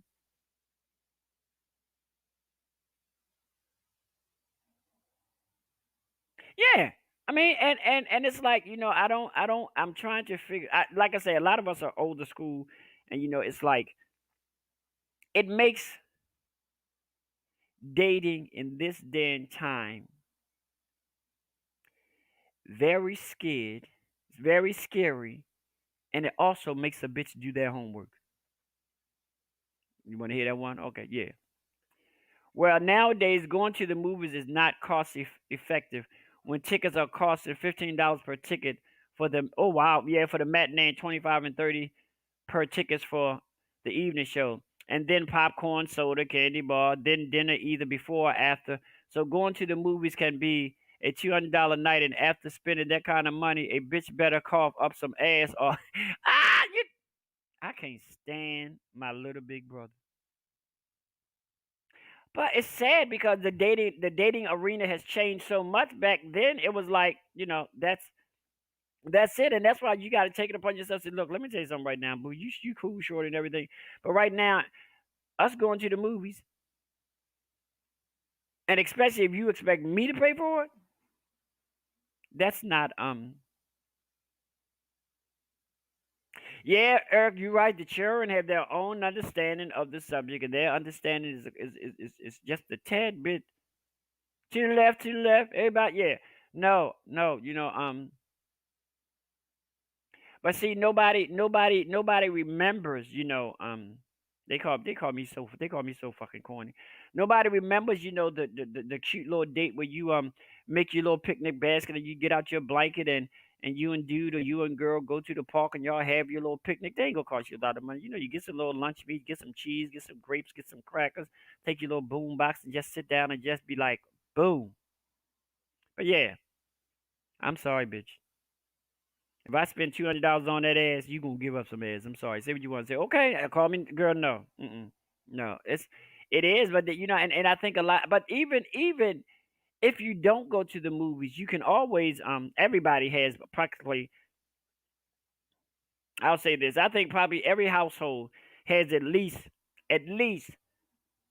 5 streaming networks connected to their TV, and that's only for the ones who don't have cable. And that's Roderick, like Eric said. Yes, the children have their own understanding of this subject, and their understanding ain't nothing like dating is used to be supposed to be and started out to be. Now with COVID, girl, let me tell you something. You know what? I'm at the point now that and y'all call me corny. If I go on a date, I'm like, look, I could, yeah, bitch, I can bring you, I can bring you on my screen and we can watch the movie together right on my TV, honey. Okay. Yeah, yeah. Go ahead, Eric. Go ahead, motherfucker. Go ahead, you motherfucker. See, I'm a fatherfucker. You a motherfucker, honey. I ain't fuck somebody's mother and like, ooh, come on here, somebody. Hallelujah. Yeah, so we're gonna take a commercial break, and I want everybody to give me just you, yourself, and where you are. And we know it's not no such thing called perfect, but I'm gonna use the word any goddamn way. What you gonna do? Shoot me? What is your idea of a perfect date? Meaning dating the way dating was really meant to be. I'm not talking about chilling. I'm not talking about, what would your idea perfect date looks like for you? We're going to take this commercial break and we're going to come back and I want y'all to tell me what does give me your what is your perfect date? And I'm going to give you mine when I come back. It's going to be some shit, but give me your perfect date.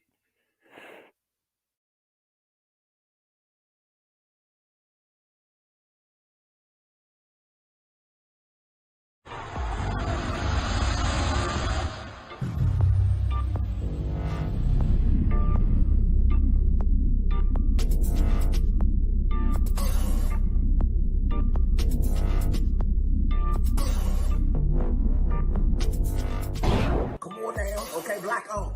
Get into it. Black on. Look at that David Ford right there. That's his down. Black on. He don't know Tom.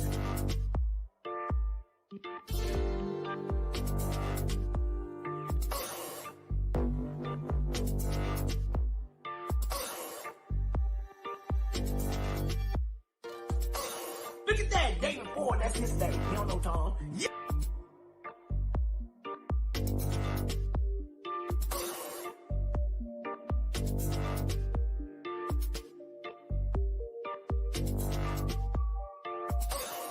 Yes. Oh, here we go. Oh, I can't see the demons. I can't see the demons, but I can see the light. We are creating black luxury across this country.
All right, all right, all right. Welcome back to the remix with your boy Derrick. I am he. Hey, fiddle diddle diddle. I'm that motherfucking motherfucker right there. And me saying this is what I like about my big brother. And what's even sadder is that Ruby Tuesdays or Applebee's and such kinds of restaurants are not considered to be swell date night. Honey, as 2 for 20 deal is considered cheap and will not warrant a second date from those who are counting your coin. Girl, you know what? I'm gonna tell you like this. And I'm gonna keep it R to the E to the A to the motherfucking L. Check this out, bitch. I am not now, nor I'm ever going on a date with anybody, and I walk up out of that date, and I walk up out of that bitch. I'm totally broke, girl. I'm fine with it. Take me to Applebee's. Take me to Red Lobster. Take me anywhere, but just don't call me late for motherfucking dinner. I'm girl 2 for 20. Yes, girl. Fuck with me, girl. We go on a date and we'll the whole goddamn date. The only thing we gonna eat is appetizers, cause bitch, I can't afford a 4 course meal. I ain't gonna lie to you. That's exactly what it is. I'm trying to tell you. Roderick, I'm trying to hear what Roderick perfect date is. Let me see. Here we go, y'all. Mitch, I need to hear your perfect date. Eric, I need to hear your perfect date. Miss Jackie. Jackie, I need to hear your perfect date. Here we're gonna start with Roderick. His perfect date. My perfect date. One to receive. Right. Okay. Flowers, then go to see a play or ballet, then we go out to eat and drink wine and great conversation, moonlight walk with further conversation and good night kissing. Okay, all right, Roger. Okay, okay. Now that's I'm kind of like there too. I mean, to to a certain extent, because that good night kiss is the thing to be like. But for me, honey, that good night kiss will let me know whether or not the fuck I'm a. Y'all don't judge me. Whether or not if we going on another date. So I mean,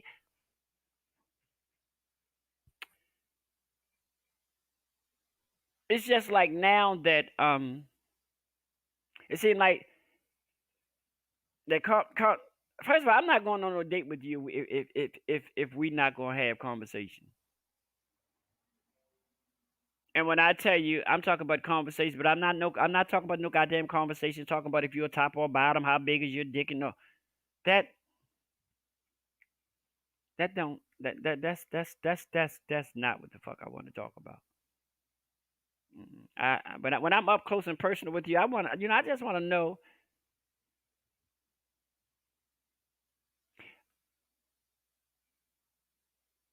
Yeah, I mean, it's and that's I think that's how we did it. It's I I mean, actually, Roger, your date is kind of like kind of like mine. I mean, receive flowers. You know, go to a play or a ballet. Or I may want to go to a gospel concert or whatever. Then go out to eat and drink We can go out to eat. You can drink. I don't drink. Oh, most definitely great conversation. Moonlight walk. Oh my God, that is just like so awesome. I can't remember the last fucking time I did a moonlight walk in front of the water, and just watch the water be nice and calm, and it has a way of calming me.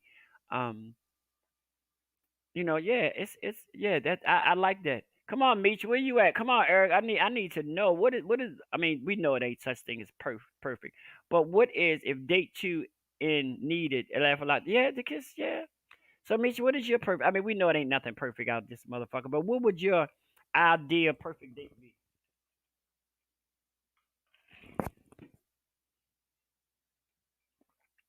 If anyone can make laugh, is important to me. Yeah, I've been known to make a bitch laugh, hardy, hardy. Okay. Y'all got to get ready because y'all know here soon, once this pandemic is over, well, not me. That bitch Elena, she's going to be taking her Hey Bitches live on tour. Might be at a city near you. We most definitely coming to Annapolis, Miss Jackie, Latoya, and Janie. We most definitely, Annapolis will probably be my first Hey Bitches live on tour spot. We'll be in Annapolis. We're going to hit Detroit. We're going to hit Atlanta. I mean, we're gonna go some places and try to make some shit happen. Oh, okay. All right. Wait a minute, Mitch. I'm coming to you, bitch, because you just say stuff to just stimulate my very loins. Let me stop. Ha! My idea of a perfect date would be the dude coming to your house to pick you up with some flowers, go see a movie and go out to eat and have conversation, then take a walk in the park and have some conversation, end the night with a hug and a kiss, or probably both. Oh, that's so cute. Now, this is the motherfucker that I want to hear about, audio. Okay, here we go. The date doctor herself, Samantha Divinity Stevens. Okay. I would love to go out to dinner and have a delicious meal. Okay. And I could do Applebee's and Ruby Tuesday. And Meech, I'm right there with you. Then afterwards, we take a nice walk along the boardwalk or pier near the water. Okay, Meech, you and Roderick, y'all fucking with me. That's okay. That's where I'm at. So the food can digest and we can enjoy one another's company. Then we go out to a live poetry set and catch that vibe and express ideas. And if the night takes us there, then we go to either dance or we cruise around the city and sightsee. Oh my God, Meech, that is bitch. You know what? That is so it for me. That is so. Now, would y'all like to hear what my perfect date would be? Bitch, ain't no need of me saying it because between Roderick, Meech, and Shakia, that's my perfect date. And I guess my thing is in having that perfect date, the thing that's in the back of my mind in having that perfect date is before this date is over, I'll know if it's gonna be a second date. Okay, my little brother. Okay, y'all doing it for me. You know what? I want y'all to know, Roderick, Meech, Shakia, all of you guys. I love you guys so much. You guys mean so much to me. The perfect date. My perfect date has no ideal destination or activity, just one that has the goal that we get to know one another at much deeper level than when the date begin. No intercourse required. Yeah, well, I feel you, honey. I'm not doing no intercourse. Yeah, you're right. That what me said, and what Shakir, and that is a date. But listen to me, children. How many of us, honestly, can remember when the fuck we went on a date like that?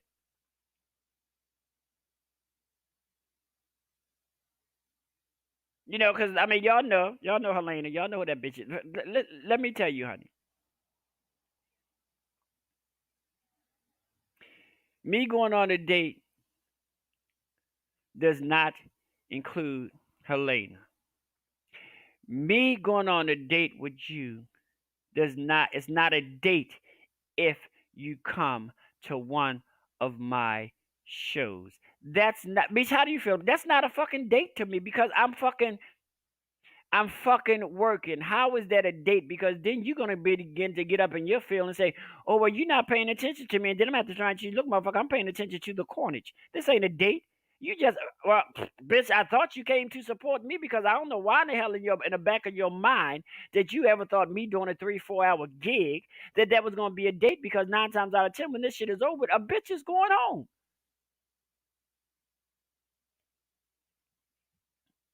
I think that like most of us, it is. Dating is a lost fucking art form, but guess what? I'm gonna tell you something. Dating is a lost art form, but guess what? A bitch still know what a date is. And in my book, that date has no sexual overtones, undertone, or in between tones. Now, bitch, if we date 2 or 3, we're going 2 or 3 or 4 dates, bitch, the things might change a little bit, honey. But no, I just,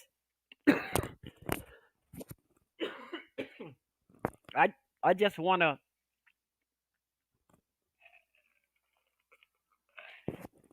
start off with a Now this is my perfect date, y'all. Start off with a phone conversation.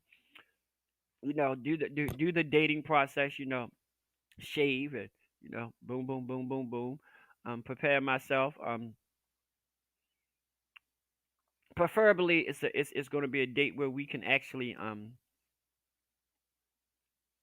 dress up, look nice. Um,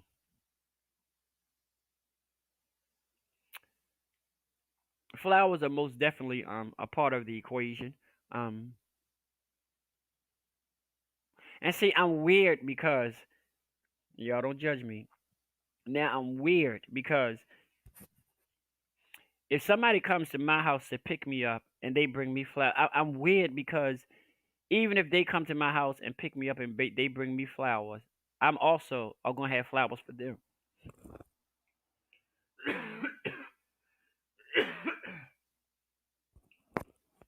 I'm gonna present them with flowers as well.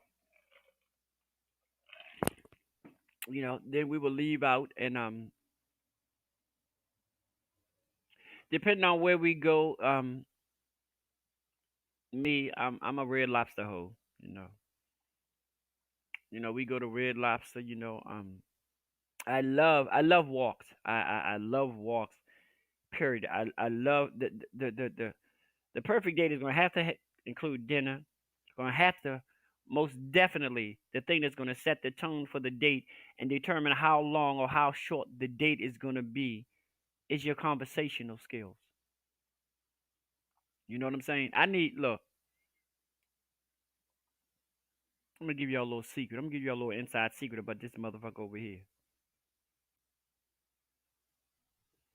If we can go on a date, I'm trying to tell you, and you can begin to stimulate my mind, bitch. I'm trying to tell you. Stimulate this motherfucking mind, honey. You be close to hitting the motherfucking jackpot. Stimulating conversation is a must for me. Helena going on a date is bitch. No, you're not coming to one of my drag shows and you consider that a date. No, because first of all, I'm not gonna be able to spend any time with you or give you the attention that you deserve or that you want at that particular point in time. So, bitch, if you ever say, "Well, Helena, let's go on. I want to take you out on a date. I'm gonna go to you," bitch. No, you going to a show. You're not. No. Why would I even put myself in the place of telling you, yeah, we going on a date and you come to my show? Because first of all, if you come to my show, bitch, listen, I can do 7 numbers and 5 of them can be slow numbers. And for those of you who've never been on this side of drag, don't ever think just because that bitch is on the floor, she doing the running man and she's flipping and she's dopping and she's dipping, that that's the only bit. No, bitch. When you do when you get into this art form and you become a part of the song that you doing slow fast or whatever, bitch. When bitch you can just get tired off of emoting. No, girl. Being a female illusionist, you coming to one of my shows is not now, nor will I ever even contemplate that being a date because dating has to be two people interacting through the whole process. We're not interacting through the whole process because bitch, I'm upstairs changing my clothes. No, that's not.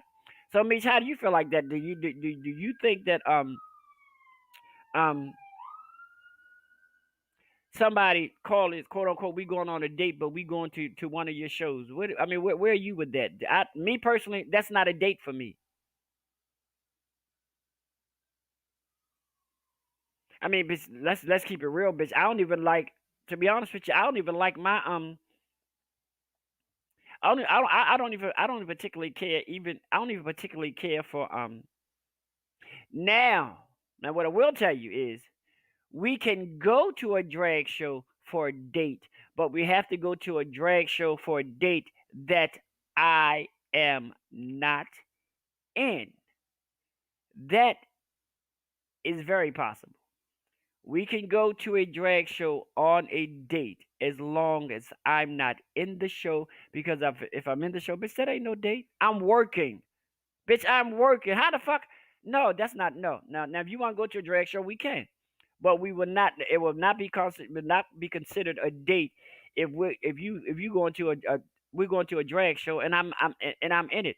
Because you know what my thing is, most of the times when I'm blessed to have shows or whatever, most of the time I'm the show director. I'm the MC. I'm doing the lineup. I'm doing the bitch. I ain't got time, bitch. And then, bitch, listen. If you ever in your life think you want to go on a date with Helena, you gonna go to one of Helena drag shows and that's gonna be a date. I'm telling you now, bitch, that's not a date. That's not a date. A date with me need to be you, me, boom. We need to interact. We need to conversate. You know, we get that going, and then at the end of the night, you know, like I say, that long walk thing, that long walk thing gives me what I want, when I want it, how I want it, and where I want it. Bitch, just don't push me in the water because the bitch can't swim. But I like, you know, I like that. And all of you guys know, I could end the evening with, you know, driving back to the house, most definitely listening to some good music, um, mentally stimulating myself with music. Um, Guys, I got something. Yeah, we gonna get back. I got something I want to share with you guys, and tell me what you guys think. I don't know where, I don't know how, don't know when, but I've just been my mind has just been on this thing that I'm wanting to do. It's something that I've been wanting to do for a long time, and I think I'm at the place where I may be able to do it. So it may my long term intentions is I actually want to do a um a gospel radio show,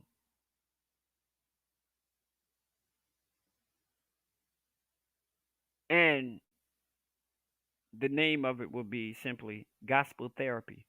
Um, y'all just pray with me on that one. It's something, you know, you guys, all you guys who know me, y'all know that gospel music is a very, very, very, very child. If we go on a date, if we is very important to me. So that's something that I'm putting out in the universe.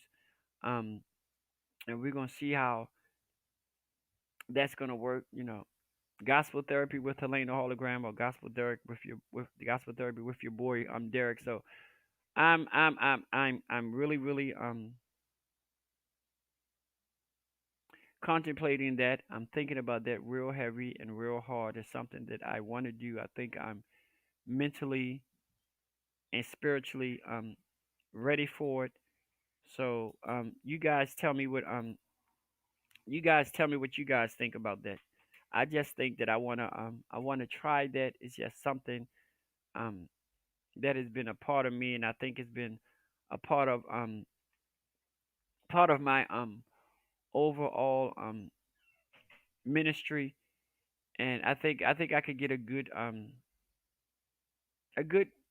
amount of people who will be willing to be a part of it. So you guys, you know, we're going to I'm going to continue to pray about it. We're going to work it out. We're going to see where um where I'm led, um and we're going to take it from there. Okay? What y'all say about that? I'm going to try to do that. That's something that I really really um want to do. You know, I've been blessed to already have the name Gospel Therapy with Helena Hologram, or Gospel Derrick Therapy with your boy Derrick. You know, yeah, I think without a shadow of a doubt that I can be that person to bring you gospel on a level where it becomes stimulating therapy. And that's just me. What do you guys think? That's something that I want to really put my Oh, girl, don't get me wrong, bitch. No, no. Hey, bitches, and the remix is always gonna be here. I mean, it's just something that I'll probably do once a week. And if I had, and the way that I'm thinking is because most gospel boom boom boom is Sunday. I'm thinking about doing it on a Friday or a Saturday because I most definitely don't want to compete against all the the WEAAs and the WHURs and the 95.9 and all that kind of good stuff. I just want to get that platform together. And if any of you guys, you know, got any information, you guys can help me, blah, blah, blah, blah, blah. If you can, just let me know because we're going to do the damn thing. Real talk, real talk, real talk. Okay, let me see. Here we go. This is the good one. We're going to take a commercial break and we're going to come back. Ooh, this one. Y'all ready? And y'all think about it. Some of us don't have children, but y'all know what the hell I'm talking about. We're going to talk about this one when we come back.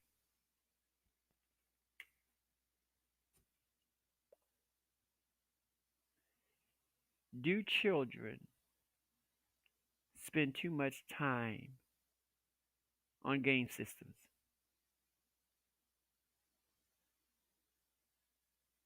Repeat that again. I want to make sure everybody heard it because you can't always assume.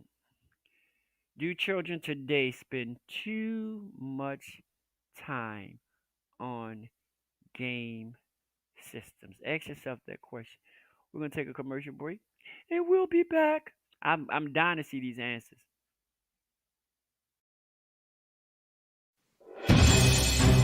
We're not asking for your permission. We're not seeking your approval. We're claiming what's ours in the name of our ancestors. We are their answered prayers. This is more than a movement. This is a revolution. Black innocence. What are yours today?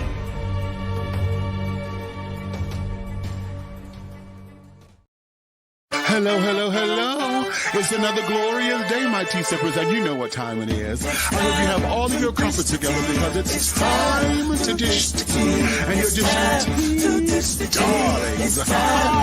With Big Meat. Can't wait. It's time to dish tea with Big Meat. It's time to dish tea with Big Meat. It's time to dish tea with Big Meat. It's time to dish tea with Big Meat. Darling.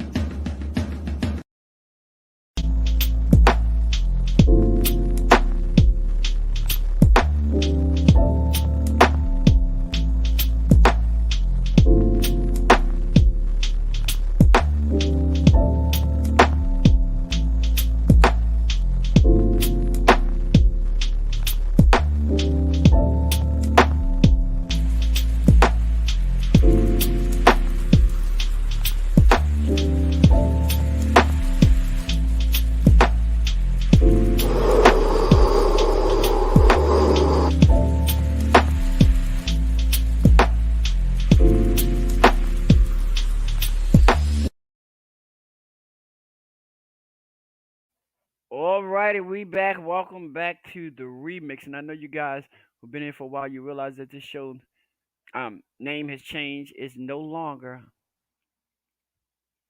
Hey Bitches Live the remix. This is just simply the remix with your boy Derrick. That's what time it is, and this is come on, mothers, fathers, sisters, brothers, uncles. You don't have to be a parent. You have nieces and nephews. So what is your I don't know. I mean, I don't know. I mean, don't get me now. Listen, I had game systems when I was growing up, and I'm quite sure everybody in this room had some sort of game system, whether it's been Atari, whether it's been Sega Genesis, whether it's been Nintendo or Nintendo Plus, or whatever the case may be. Um, as a parent, as a guardian, where do you draw the line, or do you draw the line, or you just give your child free reign over their game system? Now, this is what I want to hear. Talk to me, motherfuckers. Talk to me, honey. It's like, some parents use this opportunity as as a babysitting gig for them or whatever the case may be. Send little Johnny in the room, let him play his PlayStation. I can go to the store, I can come back, never even thinking that it's a whole bunch of shit that can happen from the time your ass going to the store, even if it's 1 block away, and the time you come back and you done left 6-year-old Johnny in here playing his game. Somebody break in the house. What the hell is he gonna do? Hey Tyrone, the topic right now is, see, that's the shit I'm talking about. Hey Tyrone, how are you, handsome? Hope all is well. Sharika said, yes, my nephew be on his PS4 all day, every day, and don't be trying to do his schoolwork. That's the shit that I'm talking about. And you know what?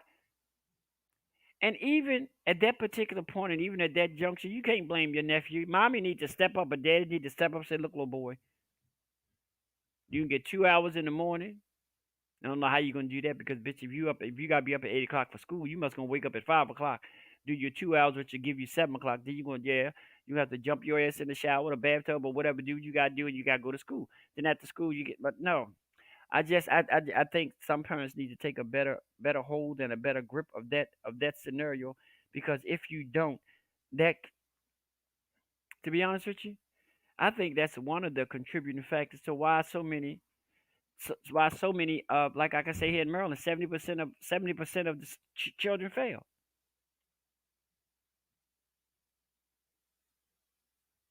They can't tell you, like I seen a little guy on, somebody did a little thing where a guy was on there. I thought it was so cute. A white guy was doing the ABCs. I guess it was pre-K kids. He was doing it with his kids, and he was rapping. And we all know. Come on, let's be for real. We all know, if you ever want our children to learn, put that shit to music, honey. You put it to a rap song. You put it to some Cardi B or some goddamn Nicki Minaj, which I don't understand how these young children listen to that shit anyway. Your anaconda dunk and all that, but yeah, I no, I don't. That's that. Oh, here we go. This is my sister. I love her comments. Honey, hell yeah. Cyberspace have taken over, and that's where they exist. For those who have the game systems, they do not use their imaginations anymore. But for those who don't have the system, they have their phones, carpal tunnel syndrome in the thumbs, and needing glasses because of the UV rays from the phone and computer. Right. But nobody sees that. I mean, let's be honest. I mean, looking back when when we was coming up and computers was out. Remember when computers came back out? Them bitch, the fucking screen was green. That wasn't helpful to our damn um our sight. And back then a lot of people who had careers in grocery stores, and people who were career administrative assistants, their carpal tunnel came from them being at that motherfucking typewriter all day, 8 hours a day, blah blah blah, or them being at that cash register ringing up that shit. Or that's where it came from. But now you have just as many people with carpal tunnel from sitting there. Mm. But honey, let me tell you, these motherfucking game systems. My little grandson is 7 years old, and I tell you, I would not lie to you. He get on that game system, and I swear by God, he was a sailor right from Annapolis, Maryland, because that motherfucker boy cuss like a grown ass man. Do you hear me? Stop allowing these game systems to parent your children, because they cannot parent your children. Let me say it again. Bitch, stop allowing these motherfucking game systems being a parent to your child, because these game systems, what are they doing? I can tell you one thing they're doing. They're making millions and billions off of you. Because, when we would go up, when you bought a game system, that's what it was. You bought Mario Brothers, you played it, but now you buy this game, you buy that game, then you got to buy another component to this game. Trust me. They are making billions of dollars a year just off of you buying V Bucks, D Bucks, E Bucks, or whatever the hell you buy for these game systems, and everybody think it's cool and it's cute. No, that's not it. I don't. That's not it. That's not it. That's that's not it in any way, shape, or form. We gotta Take back the family structure.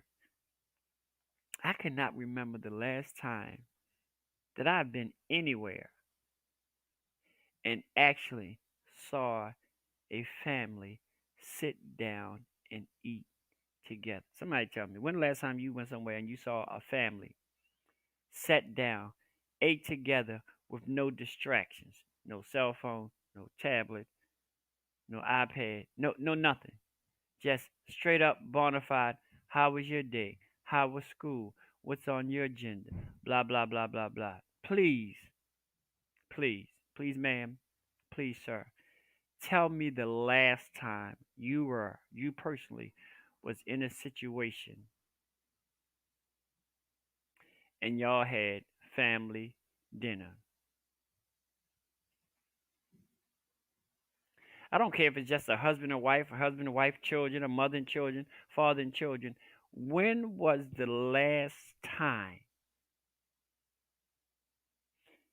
when you were in a family setting, whether it be a mother and children, father and children, and you can honestly say that you sat down and you had a straight up bona fide family dinner?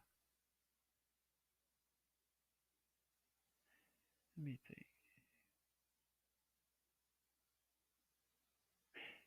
Girl, you know what? I can't even say Thanksgiving because sometimes my children come over here for Thanksgiving or whatever, and we had a wonderful Thanksgiving old meal together. My daughter go in her room, I come in my room, a couple of people sitting. I can't even say that we even had family dinner at Thanksgiving and or Christmas. Yes, people come over, but we don't eat dinner as a family. Everybody just go there.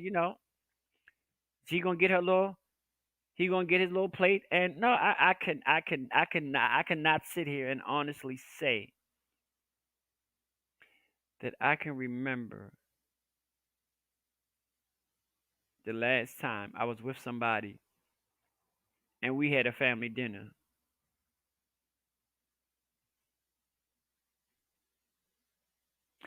Eric, you ain't never lied, and they have to realize that that's if you allow a child to play on that game system for 8 hours a day, then goddamn it, they're gonna do it.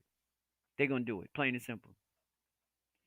I just made my grandson get off of his game because if you don't say anything to him, he will be on it all night long. 9 p.m. is bedtime. Nowhere you are not going to since phone came out. Somebody's going to be on there. It's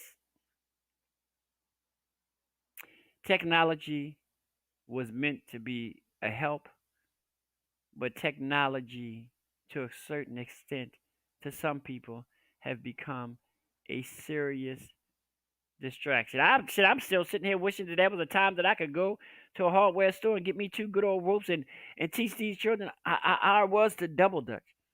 You remember back in that day, it was like, black kids, that was one of their things. They were going to national competitions, and I'm telling you, these motherfucking kids could jump in and out of that rope like you wouldn't believe, and you would think that it was only one rope, and then they do the speed jumping or going outside with your roller skates or playing four squares or playing strikeout or playing baseball or playing football. A lot of the things because we was growing up. We didn't want to be in the house because to be in the house most of the time when we was growing up, if you was in the house, you was only in the house because your ass was punished. Shit, I remember those days. I would stay after school because I knew my ass was punished. Because when I got punished, bitch, we got punished. No outside, no phone, no motherfucking TV. And if my mom or my stepmom, if my stepdad, if my mom or my dad or stepmom said you was punished for 3 weeks, bitch, you was punished for 3 weeks. You might have been punished for 2 weeks, 6 days, and 23 hours before the fuck they let you. But bitch, if you was punished for 3 weeks, that ass was punished for 3 weeks.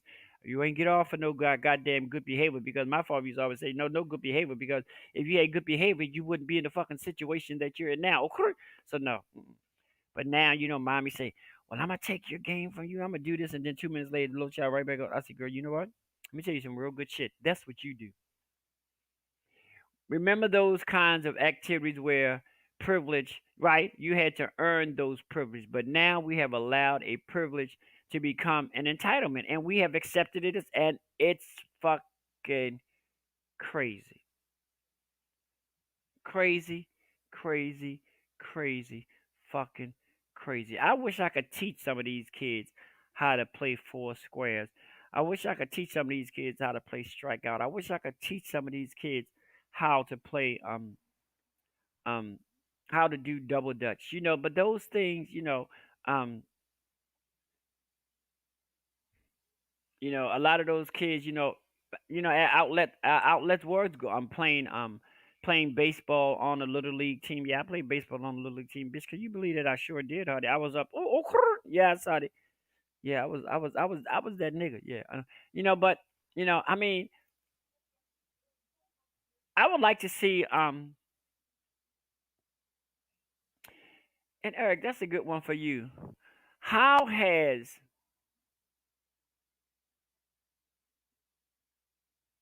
organizations like PAL within like the last 10, 15, 20 years, how have they suffered due to technology?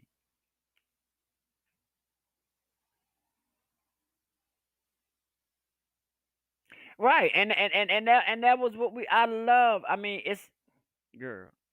Or the little girls who want to be on the cheerleading squads, or want to be in the marching band, or want to be on the step squad, or want to be in ROTC.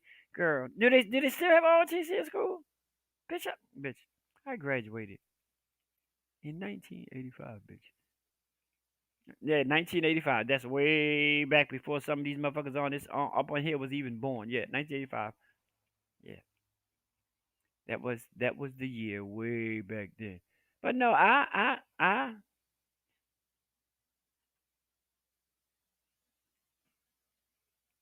see. I didn't. I no. I love double dutch. I was very active in my community, even as a young person, even before I had my own children. I started my own marching band back in the day called the Blue Angels Marching Band. When I started that band, my oldest daughter, which was my only daughter at the time, she was 18 months old when I started that band, and now she's 33. So you do the math. Yeah. Um, I coached girls softball. I coached high school volleyball. Um, don't think they have suffered as much. Don't think they have suffered as much from technologies as they have from their parents who don't encourage their children to play sport. I, but then, and see now I'm ready to start some shit. But then you sit down and you ask yourself,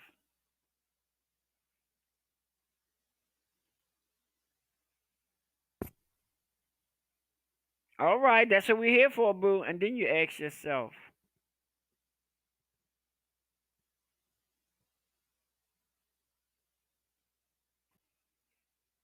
where does the buck stop? Where does it stop? The question becomes, why did we drop the ball? They are our kids and grandkids. Who are they entitled? Who are the entitled generation? Why did we drop the ball and mad because they won't, or better yet, can't pick it up? You know,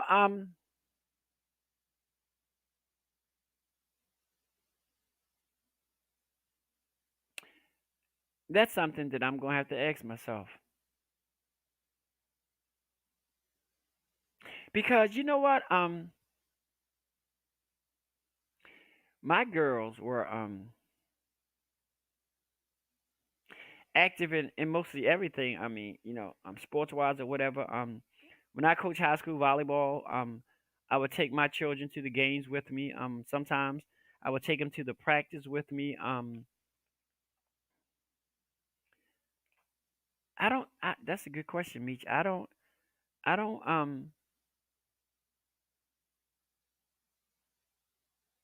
I'm not. I'm not. I'm not gonna say that that I dropped the ball. I may have. I could be wrong. But I instilled in my daughters. But then we also got to act. We also got to ask ourselves.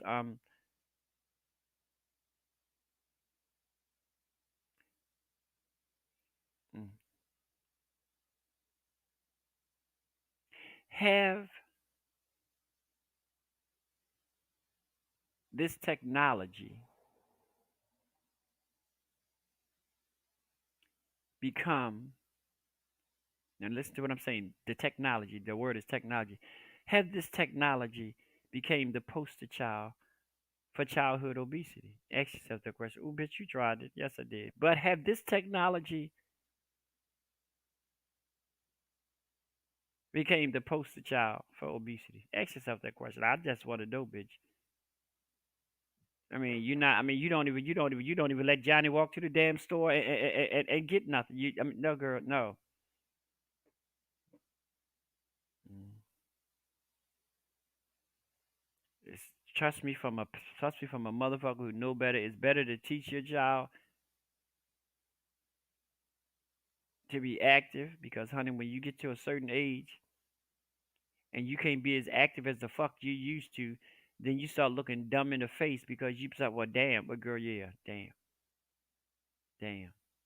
Own up to your shit. You fucked up, whatever the case may be. But now you think of what I was thinking. My topic was along those, and I'm there. I'm like, has technology become the poster child for obesity? Now, but so, now, don't get me wrong. Now, don't get me wrong, honey. Even in my day, we had a couple of children who were like blah blah blah blah blah. But bitch, compared to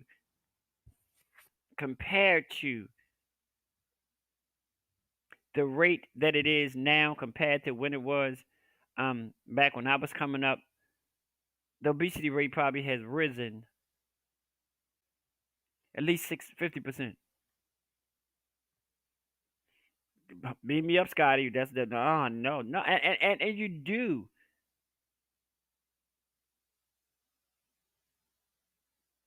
I mean, like I said, when we was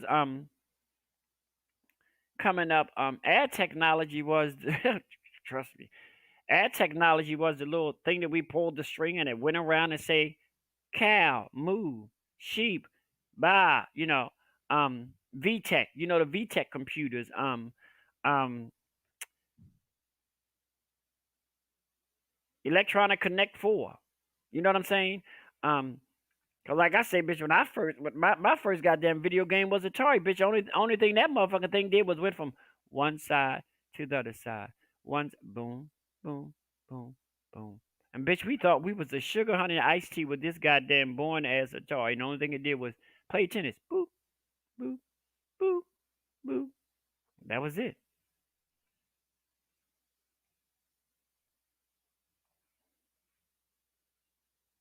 That means send the beam me up, Scott. Child, I'm lost. I'm got up in this conversation. But yeah, so I don't know. It's just so many things that we as a village and we as a people and we as a community.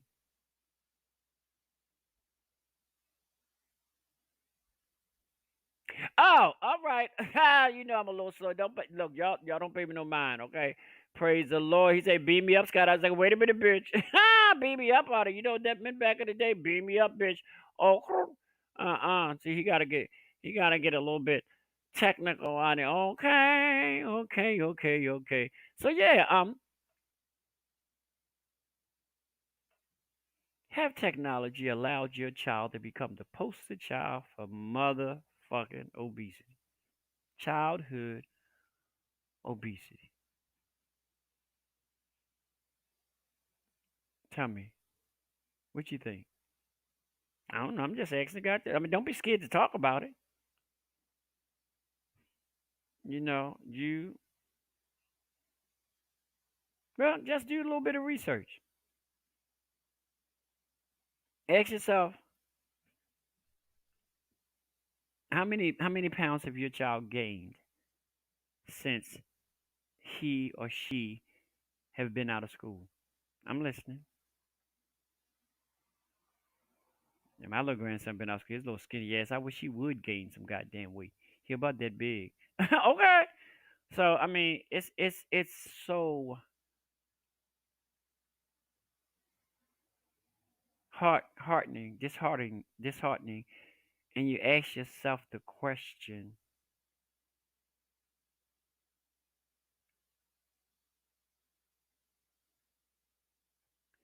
can it be turned around?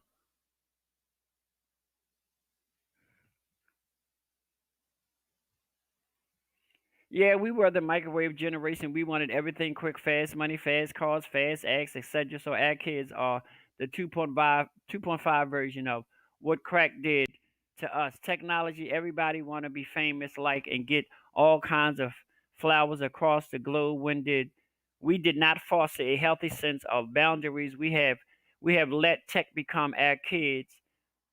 What and you are you are 100% right, Meech. Absolutely. But I think now the technology has gone so much further than what just the TV did to us. I mean, because think about it.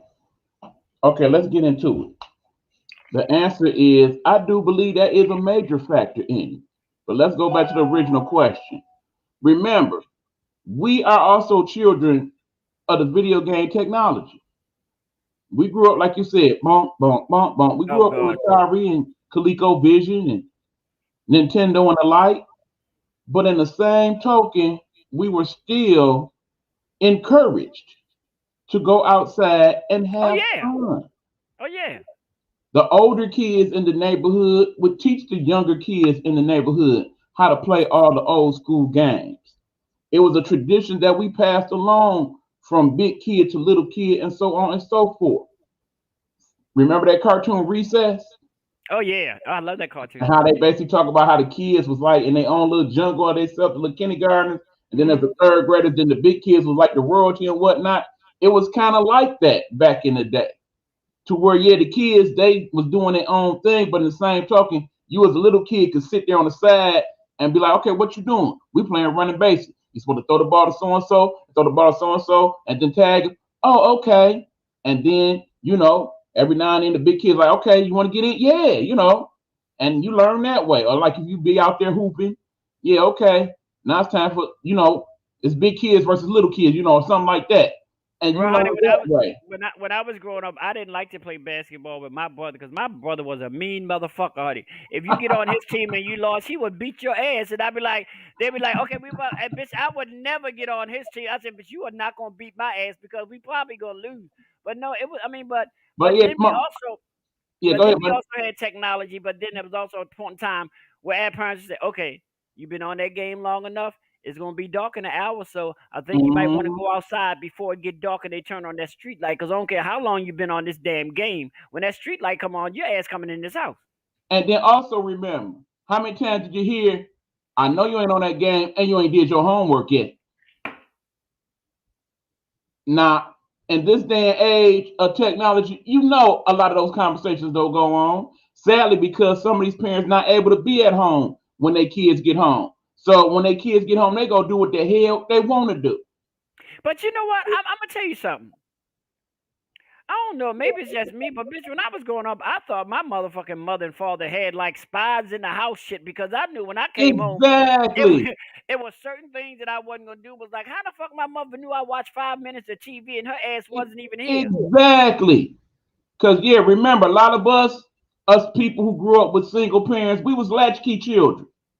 Let me explain that to the people who don't understand. Latchkey kid was one of those kids where, okay, you got to go to school. Mama got to go to work. You're going to get home before mama. Here's the key. Make sure you open the house.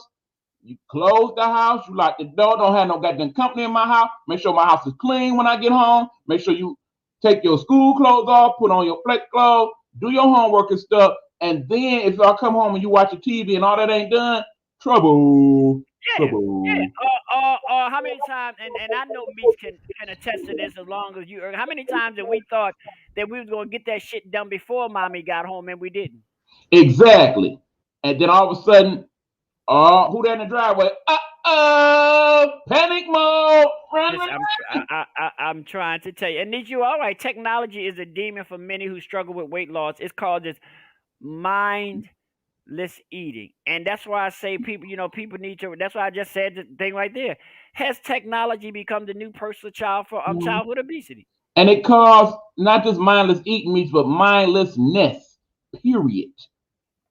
Because oftentimes these games just lead you down a rabbit hole to where you ain't got to do much thinking. You know, if you push this button, it takes you this way. You push that button, it takes you that way. And that kind of leads into other aspects of your life where, okay, I don't know what to do. Remember, life don't come with an instruction book. So There when you you go. play the game and it does, you start to think that's how real life works, and it don't. It really don't.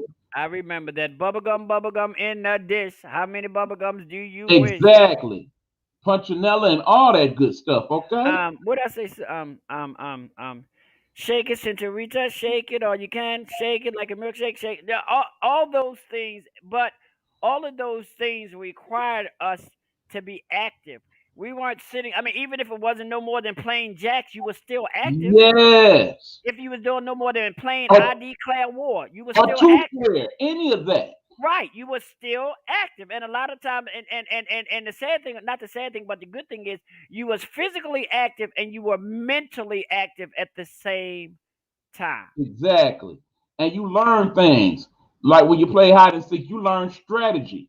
So later on Yeah. in life, you learn how to strategize and plot and plan. Okay, well, I know not to go hide there because that's where they always find folks. Let me go hide here. Now, Meech, that one right there, that one was a little sexist going on back then. The little Sally Walker sitting in a saucer, rise, Sally, rise, wipe your weeping eyes, put your Mhm. hands on your hip, and make your backbone slip. For what? What is gonna slip for, honey? And how about Mother May I? Oh yeah. How about red light, green light? Yeah, that part. Simon Says. I mean, it was, Hmm. but all of those things caused us to be active. Yes. And not just active, but interactive with one another. That's And part of why we having societal issues because these kids, and many of them growing up by themselves or just one sibling, and that one sibling go in their room and do their thing, and you go in your room and do your thing, and y'all hardly ever interact at all. So then when it comes time to be an adult and have adult conversations, you ain't had many conversations because you ain't had many conversations. So you but don't know how to deal with one another. and keep in mind, we had a lot of games that you did not necessarily have to be athletically inclined to play. Also true. Cause everybody. I mean, people look at me like I'm crazy. Yes, I'm a big old faggot. I'm a big old homosexual. I'm a big old alphabet children. Blah blah blah blah blah. But guess what? I like football. I like baseball. I like swimming. I like basketball. I like volleyball. I like soft. I am a sports fanatic, and I know you bitch be like. So why do you like football? It's a ball, bitch. Oh no.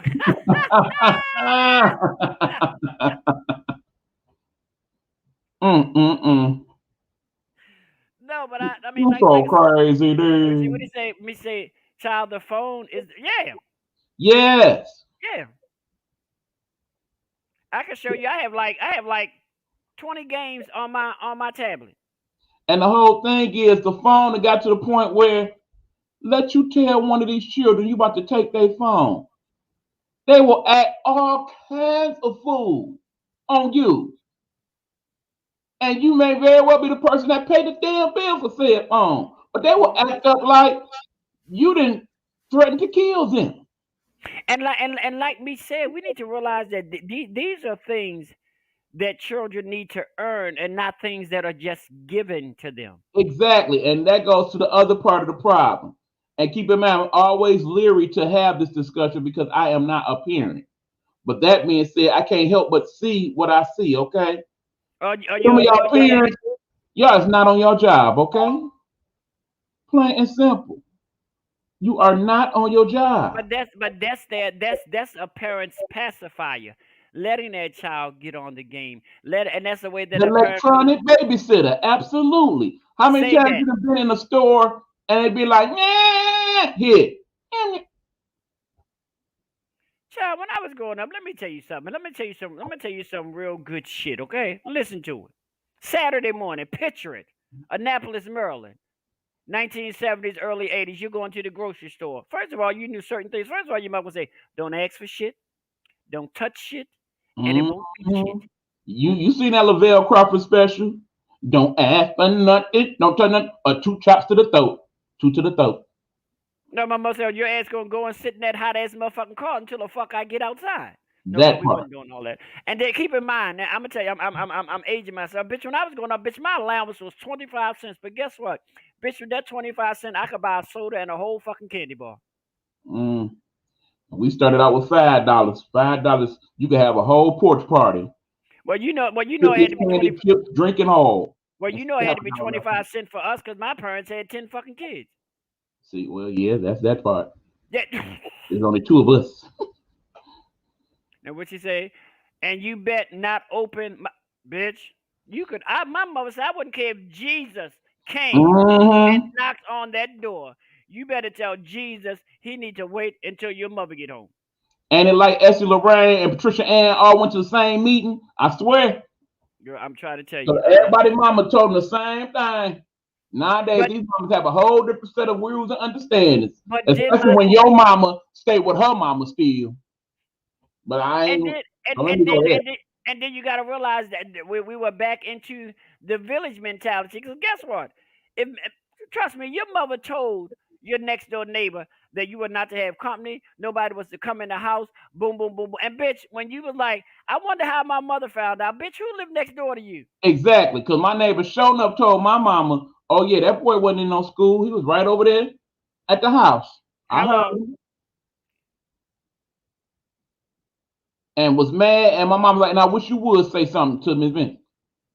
I sock you upside your head. I'm supposed to tell on your punk ass. Yeah. And you better not be disrespectful when you see her. For real. Yeah, now somebody child. Now you do that on somebody's child, somebody's mother ready to fight. Girl, look, girl, I ain't got time for all that. If that's what you want to do, I was just telling you as a concerned parent. But if you want to take it there, you want little Johnny Walker to meet Sally Walker, they can go down. That's your thing. But it's like. And why on earth do you think your child is such an angel when you wasn't? Explain that. Listen to me. I've heard younger parents say to me, "I got my child back no matter what." I'm not. I didn't come from the same cloth. No. I didn't come from the same cloth. I'm going to have my children back no matter what. But if my child is wrong, bitch, I'll be the first to let you know you were dead. And with chastising, getting that butt right in front of them. Right then and there. Patricia was good for that one. I'm not going to sit up there like my mother used to. Do it, and you better not lie. Oh, you did it? Wah. In front of all the neighbors. Girl, let me tell you something. I was scared. One thing I hated when I was growing up was if my mother ever in her life had to come up to the fucking school. Trouble. And then sometimes I think my stepmom will come up to the school purposely to embarrass me with a goddamn house coat on and some rollers in her hair. I'm like, what the fuck is so? Because I can remember one time I had went to court and my father had to take me. We was doing good. The whole ride we was doing good. Until he couldn't find that motherfucking parking space. If you had mind your motherfucking business and did what the fuck you were supposed to do, we wouldn't be the fuck here now. Fuck am I going to court for missing a whole day from work? Everything was fine until he couldn't get the goddamn parking space. I said, well, ain't this a bitch? Because Lord knows your mama did not want to miss no time at work for nothing. Because on a good day, she wasn't even trying to go when things was good at school. Let me tell you something. If I had to miss work, you better be getting some award. Otherwise, you're going to get one when you get home. Only thing my mother wanted to come to school for on a regular was parents-teacher conference. And they were always scheduled, so she knew when the hell they were. Well, see, that's your mama. My mama said, I don't have to come to school for nothing. Oh, shit. I shouldn't have to go to parent-teacher conference because you better not have did nothing wrong. If I show up to parent-teacher conference, you going to be sorry. Ask my brother about that one. Right. My mother and your mother were hanging. Yeah, I remember that one, Meech. And with your mother knows. Yeah, we'll color with the blood, right? I hated when we had to climb the rope. Yeah, but see, it's like gym is almost a lost art form in fucking high school now. And see, here's the thing. Of course, now we're in a pandemic. Yeah, they have virtual gym classes, but come on now. That ain't nothing but this to get these child to get some of that sugar out their energy.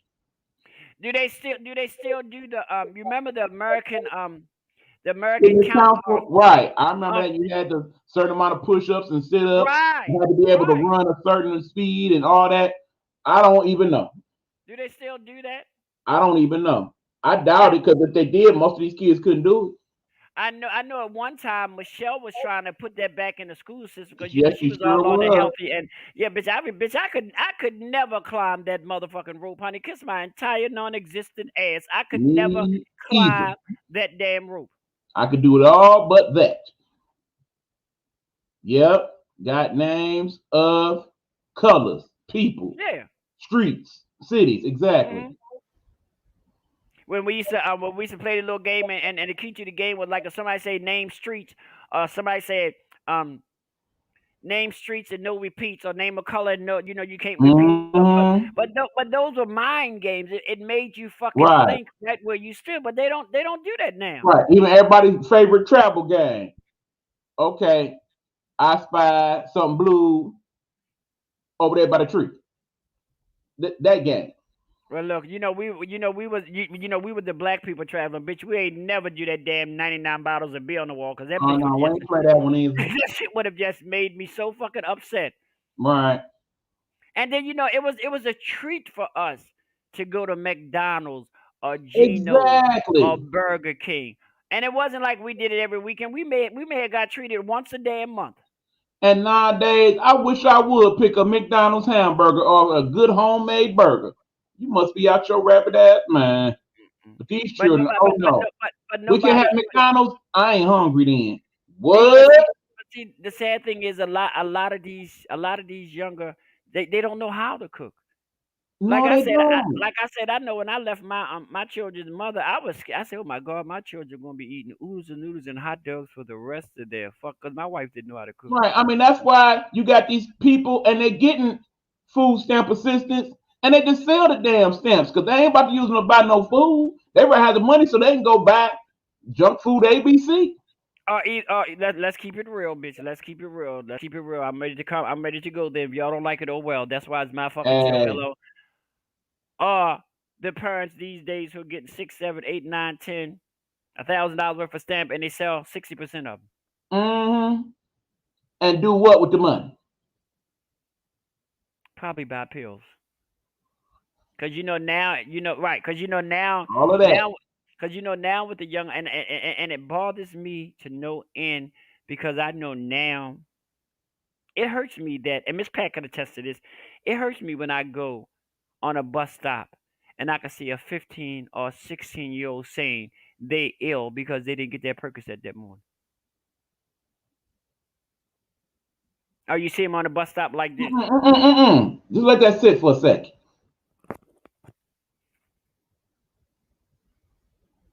Now say it again.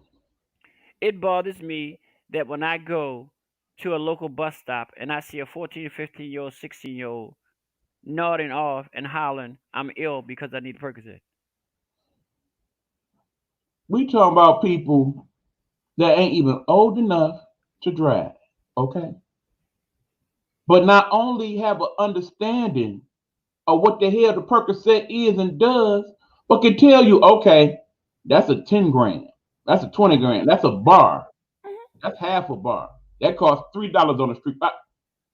But yet can't tell you what 3 times 3 is to begin damn with. Right. Or their favorite color is 7. Can't cook a damn hot dog in boiling water, but can show you how to make the damn lean drink from scratch. And you know what? And just like I tell people, look, no, I'm not gonna say that we didn't have ass shit. That we did when we was coming up. My thing was, and like me said that time, my thing was, bitch, drugs for me was smoking a motherfucking cigarette and not getting caught. Cause if you got caught that one good motherfucking time, one of two things is gonna happen. You can do Adby, and then they're gonna like, okay, now you sit here and smoke this whole pack. They was gonna give you the roughest damn cigarette they could, Camels with no filter or Lucky Strikes or whatever, and make your Marlboro, exactly. Right. And make your ass make you smoke the whole fucking pack until that's why I think they got that commercial about when they say Mr. Yuck, because your face, you were just like, ah. Yeah, but Mm-hmm. no, but that was, and I'm not saying that we didn't have things back then, but back then for me, it was like smoking a cigarette and possibly smoke. But back then it was called smoking a joint. Right. So I was talking about a different one. It went something like, my mother, your Mr. Mother, lived across the street, 1819 some streets. Every night they had a fight, and this is what it sounds like. Boys are rotten, made out of cotton. Girls are sexy, made out of Pepsi. Boys go to Jupiter to get more stupid, or girls go to college and get more Okay, I gotta go with what my brother Meach would say. That's cute. Yeah, that's cute. I'll never remember. Yes, yes, Miss Pat. Oh, oxycodone. Right. Or they oxycontin, exactly. But but my question is how the And you know how? I'm gonna tell you how. Because while you sitting there thinking that your child is simply just playing a good old game of Mortal Kombat or Call of Duty, they also having discussions in them little headsets of theirs.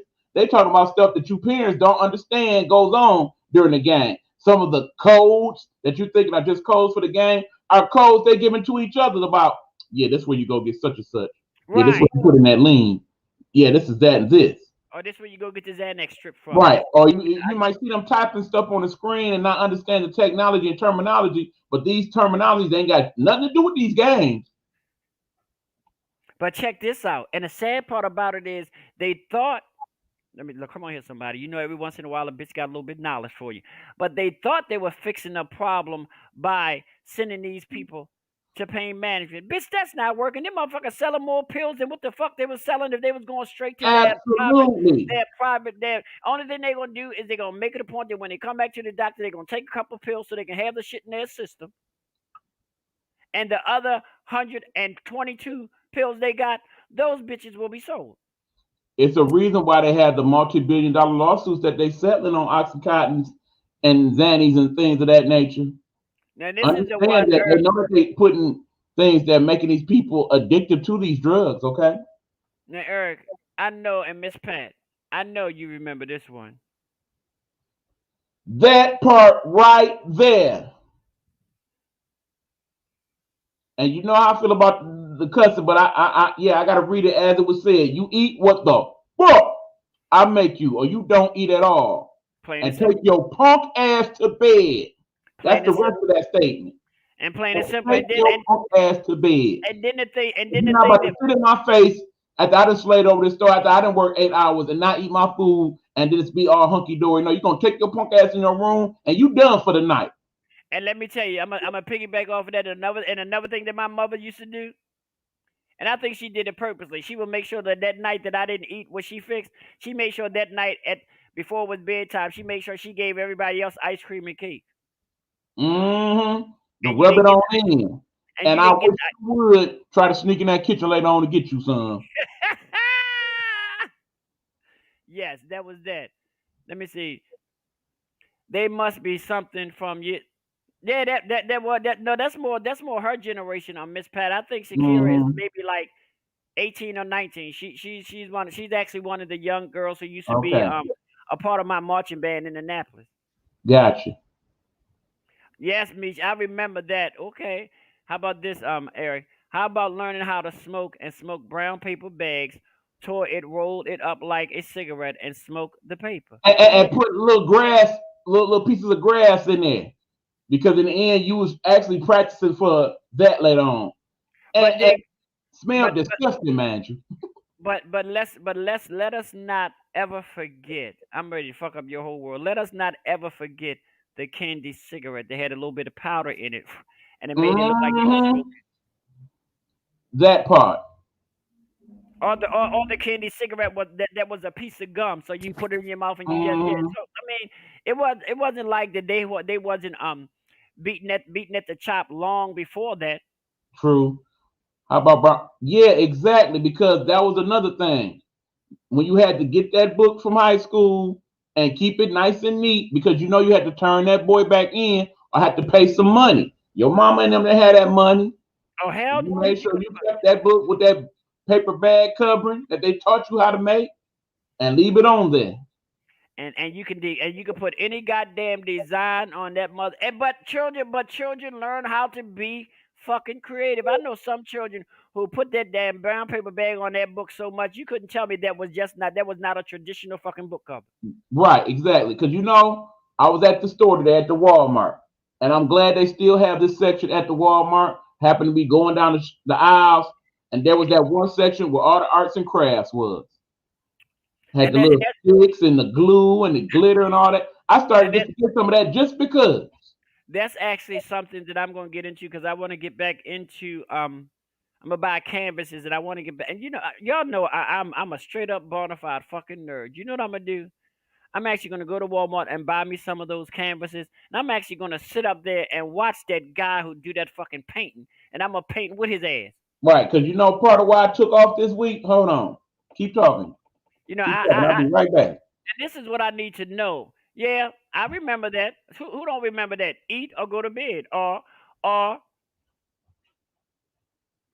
yes, or remember the things. Mitch, I know you can remember, and I know Miss Pat and Tyrone, all y'all can remember, bitch. Whatever you put on your motherfucking plate, you better eat. Mm-hmm. I can remember one time back in the day, a lot of y'all, y'all not country folks, so y'all don't know. It's this thing called poke sale. It's actually a cleansing thing, and I'm gonna give you a little history about poke sale. Poke sale is actually a green, but it grows out by the outhouse. And if you don't cook it right, it will fuck up your whole life.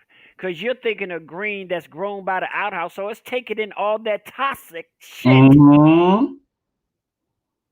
And that was something that the older people use as a cleansing.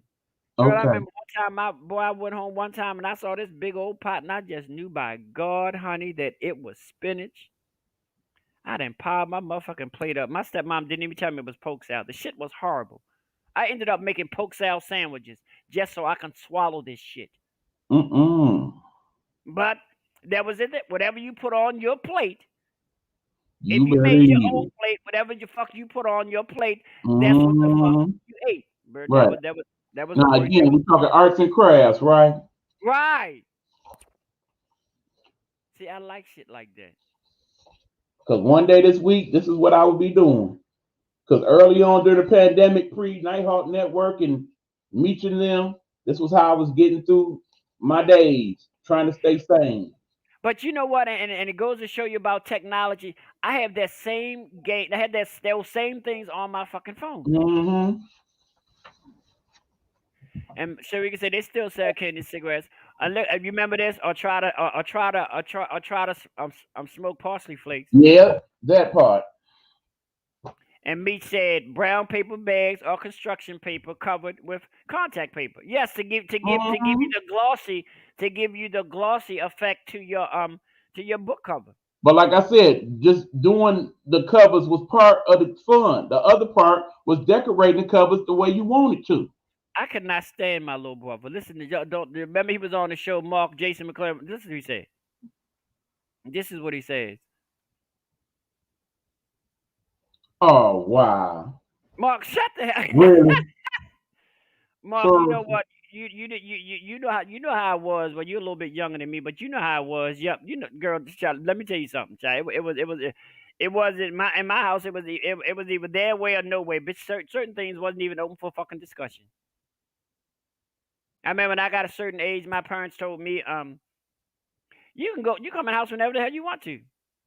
But I guarantee you one thing. You come in the house at 5:45, but I guarantee you one thing, you can be up at 6 o'clock taking the motherfucking shag, getting ready to go to school. Mm-hmm. And if you didn't go to school or you were sick, you laid in your mom's bed and you sat there, you said, you got the little, well, I enjoyed laying in my parents' bed because, I was a baby, so I faked it every once in a while. Oh, yeah, extra sketch. Yeah, I remember that. Oh, yeah, most definitely. Extra sketch. They still got those boys. And you take it and shake it up. And I remember when the fucking Rubik's Cube came out, bitch. I never could do it, honey. Right. But see, the thing was, for those of us who couldn't do it, we still found games that we could play. Like, okay, let's try to make it this pattern right here. What about Operation? Have you seen the new operation? No, I seen a version of it, but somebody had like a a gigantic size of this shit. I mean, it was like the fucking Hmm. body was. I'm like, oh wow, Yeah, they got like an outside one you can play. oh wow. You take the big old thing and yeah, it's cool. Now see, Miss Pat, that's your thing, honey. I'm an anthropologist, honey. I wasn't watching nobody's goddamn marble steps. That's a Baltimore thing. That was Uh-uh. no, no, Uh-uh. that was a given. Your ass got out there with that boy. I mean, and it seemed like the whole neighborhood did it at the same time. You know, every Saturday was time to wash down them fucking marble steps. And I mean, it's not like it is now. I mean, you walk down the street was clean. You know what I'm saying? Now, the only thing we universally did like that on the weekend is if it was a nice warm weekend, you already know what time it was. Get up early, cut the grass, around about 10 o'clock, light up that grill.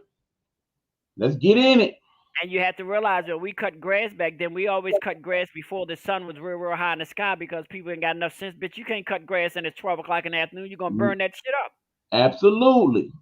Not to And you have mention you're gonna be baking trying to cut yeah. that grass that time of day. We had to cut that You grass. can cut it late at or what right before the sun go down or right and early in the morning. There you Exactly. go. And I prefer before the sun go down because bright and early in the morning was kind of like a little bit too early for me. But you know, Hmm. my fault. But you know, we got up.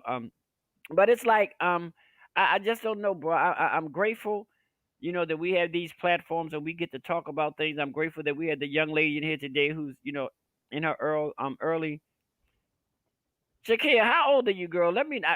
Don't start me lying. When I started working with her, she was one age. You know, children grow up fast as shit. But I know she's a young adult. She just had her first baby. So I'm hoping that some of the things we're saying All on right. here, Yeah. you know, But see, just so like going back to the original subject, because we done went all off the road, okay? Let me yeah, drive thanks this to boy you, back on the highway right thanks to quick. you. Come on, get back to the highway. These children are doing what we allow them to do, folks. hmm So when our child has sat there and ate themselves into early diabetes and what have you, take responsibility for your part in that. When you hmm sat there and let them eat all types of junk food all hours of the day, knowing that these child ain't moved around, but to go to the bathroom and back, then sat there for 8, 10, 12 hours playing this mind-numbing video game, watching these stupid ass YouTube videos that some of these kids is watching. They actually got kids sitting here watching YouTube videos of other kids playing. hmm Make it make sense. It doesn't. It doesn't. You mean to tell me I got these Barbies that I could play with, but instead of playing with my Barbies, I'd rather sit there on YouTube and watch some other dumbass little kid play with theirs? let me tell you something, honey. Let me tell you something. I I can I sit here and I look at my youngest grandson who's ready to be True, 4. true. That boy can operate an iPad probably better than I can operate my fucking tablet. Mm-hmm. Going on 4. Mm-hmm. But ask him to spell his name. Ain't that something? Ain't that something? Now, and we're not even going to talk about the emphasis of how much was spent to buy this goddamn thing. And again, let me answer that question. Kids spending too much time playing the game, you the one bought the game for them. Mm-hmm. You as a parent ain't got the balls enough to be like, look, I said get off this mud. Now you know this had happened one time when we was kids. Didn't I tell y'all ass stop playing that doggone game? Give me this motherfucker. Hmm. I'm about to lock it in my room and I'll be damned if you get it out of there to the end of the week.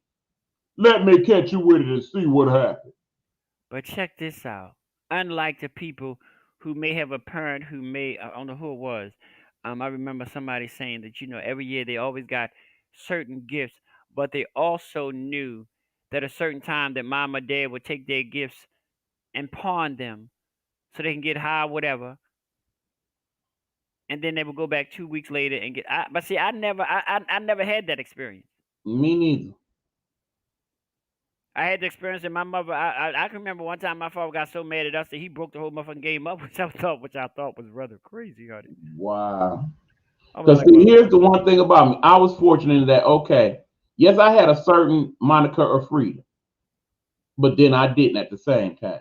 I was the person that was in charge of the house to the extent that, okay, when I get home and I go in this room, everything better go the way I needed to go. If it ain't, I'm blaming your ass first, okay? Yeah. But Because when I was off duty, so to speak, and go to my room, I was left to do whatever I chose to do. As long as I was up the next morning, ready to get everybody else ready for school and get ready for school, my mama didn't too much bother me. So I yeah, could play Miss my Pat, video game I and watch the love. TV. Bitch, I was up in there, honey. I was at the point where I was taking paper dolls and cutting out my own dresses to go on them and some more shit, honey. I'm trying to tell you. And But like me said, for those of us who with wood mhm. steps, we had to sweep them down, and if they were too dirty, you either scrub them or mop them down. Yeah, I mean it wasn't like just because it wasn't marble, your ass wasn't gonna do it. Yeah, get to some of these other comments. We about to get to the crest of it. Yeah, exactly. Do they even Yeah, make them little army men anymore? I used to. Yeah, they do, but they're not. Okay, what about Matchbox cars? And I grew up in the country, so we would take them Matchbox cars and draw Right. little roads and make little houses. But No, Lego. Legos. yes, Even though later on in life you hated them Legos, because years later you still finding little Legos in the house, and then walked around with your doggone socks on and stepped on one of them and broke half your toe off. let me tell you something, honey. Things like that in my house. If my parents stepped on them bitches were straight in the trash. Man, one of the worst whoopings we all ever got was over a piece of Lego. Because she stepped on that Lego and fell and bumped her head. You talk about somebody hollering and mad and got up and beat everything moving in this month. She said, let me catch anybody in this house with a Lego. I'm going to choke the shit out you. He was Like mad look, as all hell. right, like she said, my sister would take my nephew game and he would find a way to take it when she's not home. See what I'm saying? But what do you do? You talking about sex addiction earlier. That in and of itself have become an addiction, these video games. It has. How do let a child tell you what they ain't gonna eat? I know, right? Oh yeah, most definitely. At least your parents was democratic enough to give you a choice. Bitch, you either eat this food or you gonna take this goddamn castor oil. Which one is it? And again, that's another thing. When these kids get sick now, I ain't taking that medicine. Oh, yes, the hell you is. Oh yeah, Miss Pat. I used to go to the store and you had big bags like this full of the Green Army men. You had bags like this full of marbles. You would have jacks. Had the little spin the top thing that I don't know why the Right. fuck we The played with. girls had the doggone Barbies and stuff, and the boys had the little action figures, the G.I. Joe and the little Super Friends and all of that. How about G.I.? What was that G.I. Joe with the super grip? With the Kung Fu grip. Yes, honey. I bet you he did a thing on his ding-a-ling where he put that Kung Fu grip on it.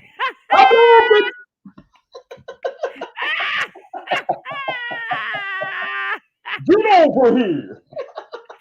You don't know those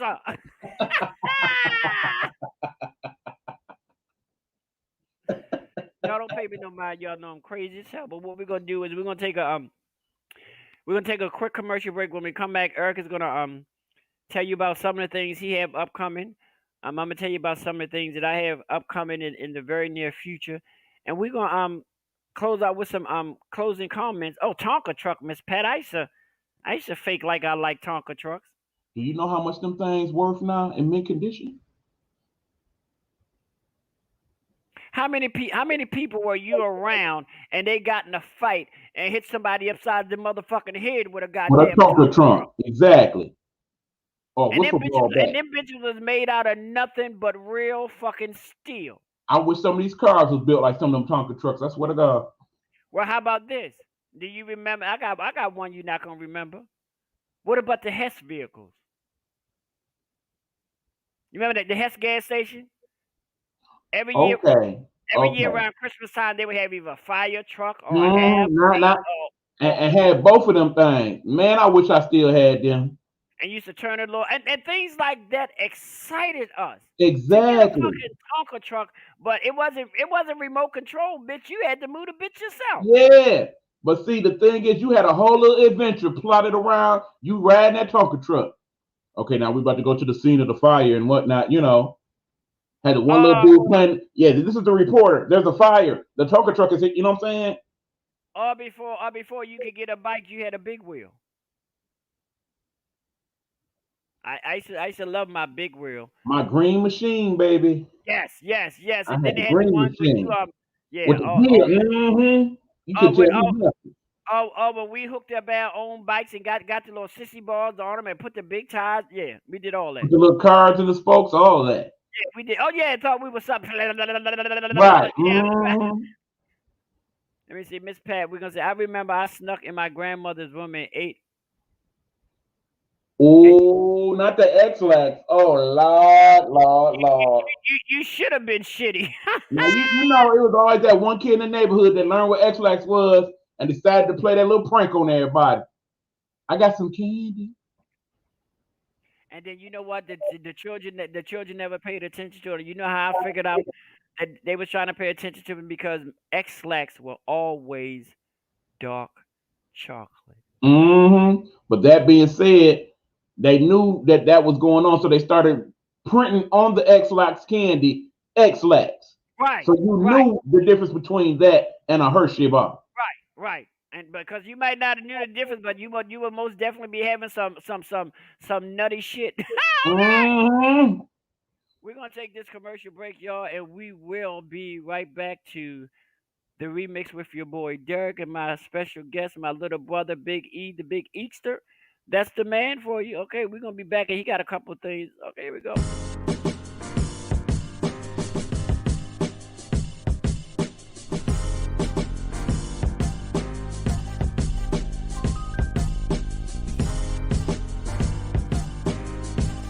Hi, this is your boy Eric Buckner, and right now you're looking at my show, Get Off My Lawn Live, here on Facebook Live and YouTube Live. Tune in each Tuesday as we talk trending topics, what's going on in my world, and the things that I feel we all need to talk about and have discussions about as people.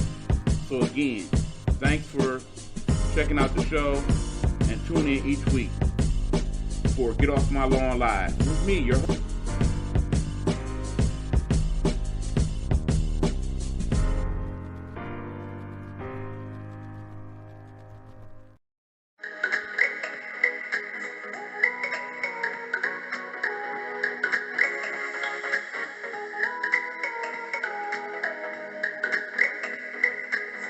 This is the Nighthawk Network.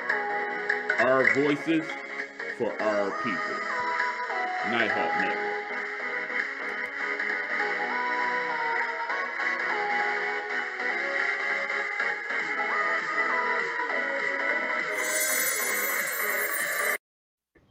Yeah, and welcome back to the remix. I'm your boy Derrick. I'm here with my little brother.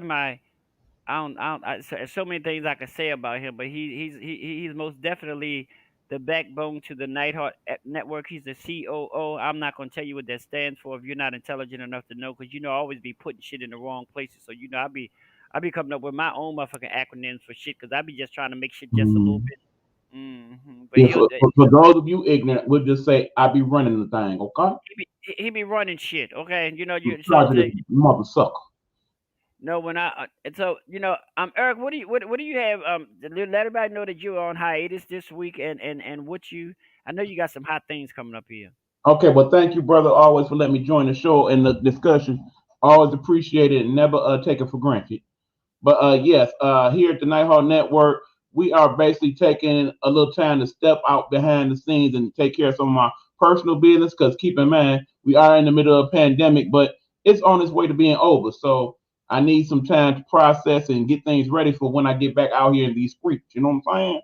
But that being said, the Nighthawk Network will still continue to give you quality content throughout the week, whether it be Miss Helena from last night or my brother Derrick here, And of course, Meech and them will be hitting you up soon later on in the week, as well as my guy Stan Mason. And don't forget my cousin, Dr. Merla Facey. Shout out to you if you're listening right now, cuz. And of course, we will be posting Pastor Sean Love and the Girls Stop podcast. Hope to have my cousins on a couple weeks to discuss the show with you so you can get a better understanding of them as well. But like I said, the shows and all are continuing to grow and prosper. We have on our Get Off My Lawn Nighthawk Network information page almost 160 people now. And we have people from 3 countries here, the United States, as well as what is that? The island of Jamaica, I believe it is. Yep, Jamaica. Yep. Right. And we also have people viewing our shows in other countries as well. People who have viewed our show in Japan, people who have viewed our show in Nigeria. Shout out to you guys as well. So yes, the Nighthawk Network is growing by the day. We have over 18 states that any of our shows may be broadcasted in at any given time. And because we are developing that platform, we want you, the people, to be part of that, with whether it's hearing the comments or with you giving your comments to us by getting in touch with us through our email, which is nighthawknetwork at 313.com. In other words, night, the letter H, network at 313gmail.com. Okay? 313gmail.com. So there's that. But also remember, people, that we are here for your advertising needs as well. So if you have a business, particularly a business involving someone who is a minority, a woman, someone of color, we definitely want to advertise your small business venture. So if you are looking to do some promotional work and to have your goods or services broadcasted on our fine airways, please get in contact with myself or Derrick or anybody else within the Nighthawk Network, and they will get to us and we will work with you. We will make sure that we do some promotional videos for you. We will soon have the technology to do some flyers for you as well. We will make sure that we spread the network. We may even bring you on to one of our shows so you can give us some idea of what you're doing and kind of advertise your own self in that way. So please let us know. We will soon have a number also that you'll be able to contact in regards to these things as well. So yeah, give us a holler and let us know what we can do for you. And in turn, we are just asking that you put the word out there about the Nighthawk Network and spread it to others. Let them see the show. Make sure you share when we go on live on the Facebook with other folks. If you're not able to catch this current episode or past episodes, there will be several videos that you will see in our promotion that will let you know where you could catch our shows on other platforms such as YouTube and hopefully soon Instagram as we work out that part of the technology. Yeah. And then, of course, we also have some platforms that we're doing on the app known as Bigo. You know, we're still learning the ins and outs of that. So we'll be doing bits and pieces on there as well. But remember, here at the Nighthawk Network, you can come here for all your needs in terms of having the discussions that other people are scared to talk about or don't take the time to talk about. Yeah, and we want you to know that what your thoughts and opinions are very, very important to us. And even if we have a show and we're talking about something that you want to talk about it and you are a little shy to inbox us. We always have our little devices. Inbox us, email us, and we will address your question, and we don't even have to use your name. That's just how committed we are to letting you know that your voice and your opinions are important to us. It's not these shows aren't about us per se. These shows about us as a whole, us Right. as a village, not us as individuals. Because you know our motto, G. Nighthawk Network, our voices for our people. And you are our people. I am that people. Yeah, I remember Afro picks, but you know, after a while, Miss Pat, Afro picks almost became a weapon. Yeah, they did. And the fish in the hills. Mm-hmm. I remember my father wore them goddamn platforms one time. He busted his ass on the snow and he never wear them again. I was like, why in the hell would you wear platform shoes out on ice? And like I told, and you know, I love y'all. I love you, Eric. I love you, Miss Pat. I love all of y'all. I'm gonna say it again. I'm gonna put a disclaimer out there. I am never the person to walk with when it's snow and outside. Cause bitch, if you gonna fall, you gonna fall. I'm not breaking your fall. I'm not. I'm not. I, Girl. And I'm sorry, but I always put that disclosure out there. Okay, if you fall, I'm gonna ask if you okay. If you tell me no, that's one thing. If you tell me you is, after that, I'm laughing. Let me tell you this, bitch. I'm laughing my ass off. First of all, there's no need of both of our asses falling. Exactly. Now, what you need to think about, if you decide to hit the ground, the first thing you need to come to your mind is this bitch gonna help me up? That's what you need. That's what you need. Because I'm not. Look at me. The hell I look like trying to cushion somebody's goddamn fall Right, because with. I already know, me and you walking and I fall, I'm just down there. I understand that. It I'm is what it is. gonna say security. You be like, bro, we ain't even at no mall. Where the fuck do you see? Oh, I was just trying to help, bitch. I'll call not. I told my No, team you members. better tell it right. Pimp down, pimp Right. down. Or if I hit the ground, they'd be like, hold down. I was like, no, Helena's not a hoe because she's a virgin, honey. Now, Derrick hit the ground. That's a whole other story, bitch. Don't try to come for Miss Helena. But, yo, we thank you guys. Like I say, and one thing I also want you to learn is that which is very important, when we are in hiatus mode, there's always going to be something in those spots. We're just not going to leave those spots blank. Exactly. Because that's how we do as a network. We try to keep things going so you can always remember at Tuesdays at 8:30 or 9 o'clock, there is a show. Right. Because like now, Whether it be a current show or past show, we always going to have something for you to view in regards to that content. And also keep in mind, we have other people in the Nighthawk Network developing shows now, and they should be coming to you very soon. I'm looking very forward for you guys to seeing their content. What about? Because some of their things are a lot different than what we talk about. So if you're not totally feeling everything we talk about, you might like some of these new shows and follow them. I encourage you to do so. I can almost guarantee you. I don't care who you are, white, black, blue, green, orange, purple, yellow. That whoever you are, I can guarantee you could find something that will pique your curiosity here on the Nighthawk Network. Period. Absolutely. But I think, and on to me say, Eric, and I think after a while they actually started making them damn Tonka trucks out of hard plastic and stopped making them out of metal. That's true. That's true, and that's why don't nobody like them no more. But how much do they run now if you get one in mint condition? How much can you get for one of them? Well, last I heard, a Tonka truck and mint condition can run you a couple G's. Wow. Toy collecting is a big thing, especially during the pandemic. Wow. Just like them people collecting goddamn. Yeah, do your research, people. Go on eBay. Go on some, they have websites specifically designed for people that collect stuff like that. Go check it out for yourself. Because back in the day, I used to collect holiday. But I would only collect the African American holiday Barbies. But then I called myself starting a tradition, and I handed them down to my nieces, thinking that, girl, within a week, them bitches was out there. And once you out the box, bitch, you're no good to me. Absolutely. Once you take them out the box, that dog where I could have got $400 or $500 for, bitch, I'd be lucky if I get 50 cents for it. So yeah, just a little something to think about, y'all, while y'all doing the spring cleaning in the next few weeks. You happen to go and happen upon some of them old items, you might want to check them out before you toss them out. You might have something. Yes, I have, Rashika. Don't play with me. You the one got the name. Girl, I was calling you by the damn name you got on the screen. Don't play with me. I got you on your age, girl. Don't play with me. But I want to tell you guys, I love you guys. Monday, y'all need to be here. It is going to be an experience. You're going to have the opportunity to spend time with Helena and some of her children. Oh, Jesus, have mercy. As they say in church, those who know the words of prayer, please keep me in your.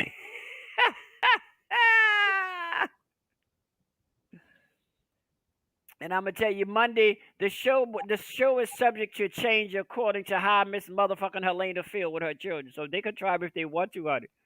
They might have had a better chance coming on this show with Derrick than to come on. But anyway, you guys join me Monday at 9 o'clock. You get to ask, it gives you an opportunity to learn the parenting side of me. Mm-hmm.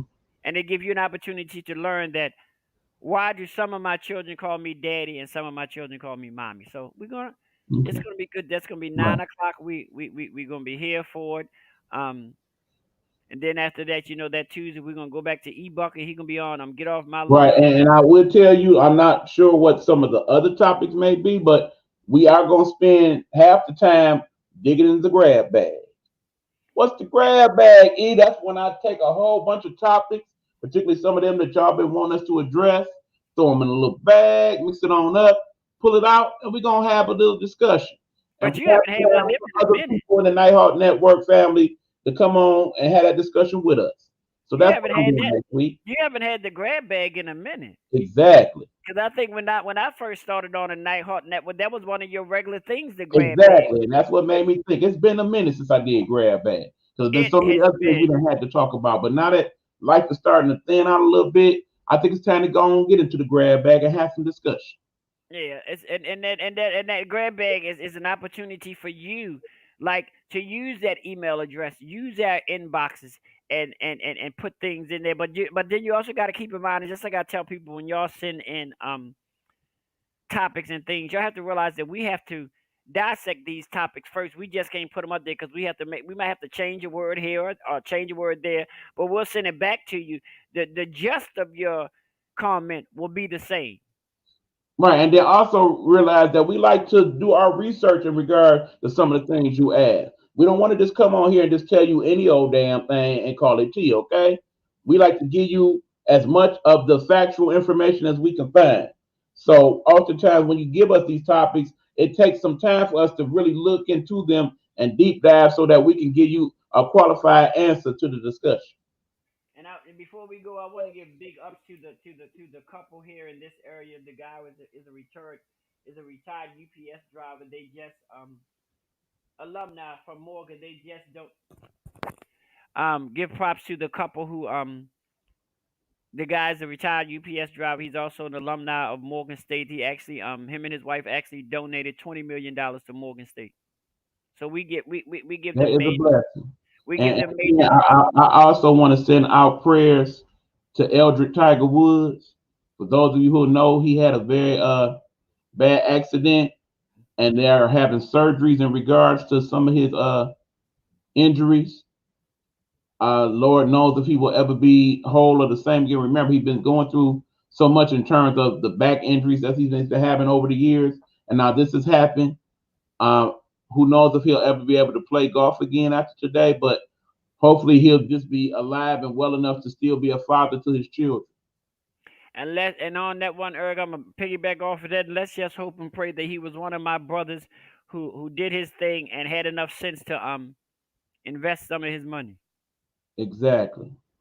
Because we had a lot of our people before us, like the Red Foxes and the Sammy Davis Juniors and all them who made all that money, and when they died penniless. Yeah. Because, like I said, everything happens for a reason. Who knows what the reason was for this? But hopefully, it will somehow be a blessing in disguise. But We I wonder how I hope wonder, and pray. I wonder how he interacted because at one point in time, as they say, he had a sex addiction. I wonder how he maneuvered that through the COVID. That's a good question.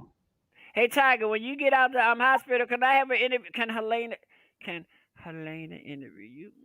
Okay. Oh, I'm sorry. No, all jokes aside, you get Tiger Woods on the interview, you better call us all in there, boy. We Well, all gonna talk to Tiger. but you know what I watched? I watched that documentary of him, and you know what? Him and his Mm-hmm. father really wasn't that damn close. Mm-mm. Mm-mm.